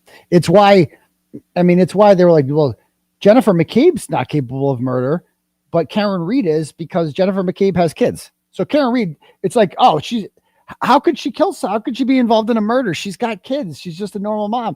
But Karen Reed, the single, white female fidelity exec, she's clearly, that's the profile of a murderer. Duh. Okay, sure thing. David sends $20 and goes, chucking a few. Oh, the druid sends $20 and goes, chucking a few snakes in the direction of the good doctor. Snakes is what we call pounds here, because it's got the snake. It looks like a snake. From the best co-host ever to grace the live show. Well, thank you, David. I appreciate that. And you're much better than Brett. Marianne sends $5, goes, Lauren Matthias is a narc and her husband is a cuck. You got that right, Marianne. Mormon sends $5, goes, the person yesterday who mentioned Lauren may have trauma from leaving the Mormon cult needs to get a grip. It's not a cult. Everyone has free agency. It doesn't brainwash you. She doesn't have trauma. She's just insane. Her 9-hour live just proves that. She's literally just insane and blames everything for everyone but herself. Right. You're totally right about that. I'm with you, Mormon, on that one. Katie sends $50, goes, your reactions are priceless. Can we keep going? This is better than any daytime show I've ever watched. Exactly. That's what I'm here to do, baby. I'm here to entertain you and give you guys something to watch. I mean, I'm a YouTuber now. In the olden days, I would just wrote about this and blogged about this, but I think this is my new interface for content that I'm better at is, live YouTube shows. This is what people like. You can listen to this at the gym. You can listen to this on 1.5 speed later on, although I wouldn't recommend it because I play her at 1.5 speed. Then it's going to sound like Micro Machines, right? So, and I talk kind of fast, so you don't really have to listen to me at 1.5 speed. But yeah, I hope you guys like this. It's something to do. I mean, you can't wait. If you're not in Sex Cult, you're missing out. Okay, you should join anyway. But if you're not in Sex Cult, you only get 2 live shows a week, Tuesdays and Saturdays. That's a big break in between them. You need your content, don't you? And this is entertaining shit. And there's just a lot to talk about. We're barely getting started, bro. Let's go. Or when you're driving, also good in the car. Correct. Leslie sends $5, goes, hey, Doc, I think it would be interesting to have the quote unquote Laura's stalker on your show. I'd love to hear her side of the story. So I have reached out to her. She is not coming. She's not going to say anything yet. I think maybe down the line I can get something out of her. But as of right now, for whatever reason, she is being guarded. And maybe I can make her feel more comfortable and get her on here. And yeah, we'll see what happens. Because I want to hear. And by the way, open invitation to Lauren Matthias too. She's more than welcome to come on too. But I ain't going to be duty, Ron. I'm not here to kiss your ass. I'm going to ask you tough questions, Lauren, if you want to come on my program. So thank you. Emily sends $5, goes, Turtleboy, if someone ever comes to try and kill you, run. That's my plan. I'm traumatized from that. Lisa Marie, blessed mom from Texas, sends $20, goes, hey, handsome, thanks for covering this. She's full of it. She doesn't want the real person to come out, backstabbing all her friends she was friends with, the wannabe stalker. None of what she's doing is illegal. Lauren dropped the court date because she was going to get exposed. Her 8-year-old has nothing to do with it. And her fake stalker was sitting with Anjanette Levy from CrimeCon when law enforcement wanted to talk to her and made her leave. All of this is bullshit. You're facing 105 years in jail for, bullshit charges. Well, she is weaponizing our legal system. Well, you're absolutely right about that. Thank you very much, Lisa Marie, blessed mom from Texas. Jennifer sends $10. She goes, holy shit, this lady is nuts and it's scary what she's doing. You got that right. Michelle sends $5, goes, she's testing out the first draft of her memoir. Thanks for these hilarious streams. Well, thank you very much, Michelle. Patricia sends $25, goes, Lauren is giving Heaven's Gate cult and Marshall Applewhite vibes. That's old school. That's from like my childhood, the 90s. Kira sends $5, goes, nobody would have even no, but that guy who said they were going to get on a spaceship and shit, like 39 people killed themselves with that. Like that was a little crazy, but Kira sends $5, goes, nobody would have ever known about this if she hadn't done a 9-hour stream. If this was such a big deal, then why do this? She's not scared. She's pissed. Exactly. My thoughts exactly, Kira. Cat Law sends $10 and goes, Cat Low sends $10 and goes, this woman is unhinged. She's so afraid for herself and her family, it drops the order because she doesn't want cameras in the courtroom. That wouldn't even matter if she was truly scared. Loving the daytime stream, Aidan. Can't wait for the next one. Exactly. If you really felt that this order protected you and kept you safe and you were actually scared of your life, under no circumstances would you not try to renew it. Would you just give it up? Like, why? Because, okay, somebody's going to stream it, whatever. And honestly, if you're truly innocent and this person's truly bad, and your kid is truly a victim of this, don't you want the world to know what she's done to you? Don't you want that? Don't you want that to be televised? Don't you want the truth to all come out? And that's the problem, is the truth would come out on camera, and that's why she doesn't want it televised. That's why she got it canceled. She doesn't want any of this information to get out here. She is a fascist, and she is abusing the court system and doing actual harm to real victims and our Constitution at the same time. So there's that. We got any cash apps here? Yeah, we do. We got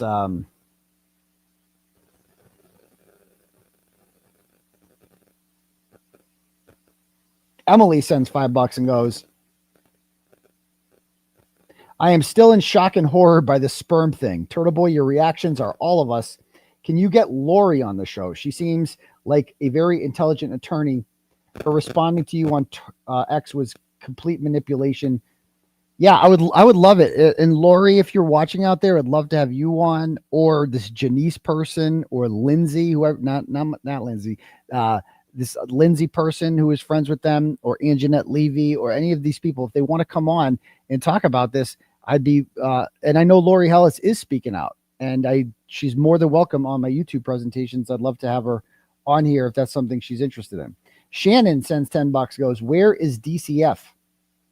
She woke up her 8-year-old, okay, with suicide.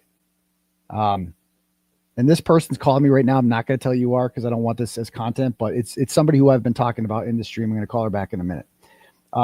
Joe sends $5, goes, clearly the Empress has no clothes. That's correct, Joe. And Lisa Marie sends $5 and goes, happy 10th birthday to my son, Little Turtle Rider, from me. Well, thank you very much, Lisa Marie. So anyway, that's that. We got a long way to go. We'll see you guys at 10 o'clock tomorrow. Maybe you see some of you people at the Celtics tonight. And that'll be great. All right. Peace to your bum crease, people, and brush your teeth. It calls for data.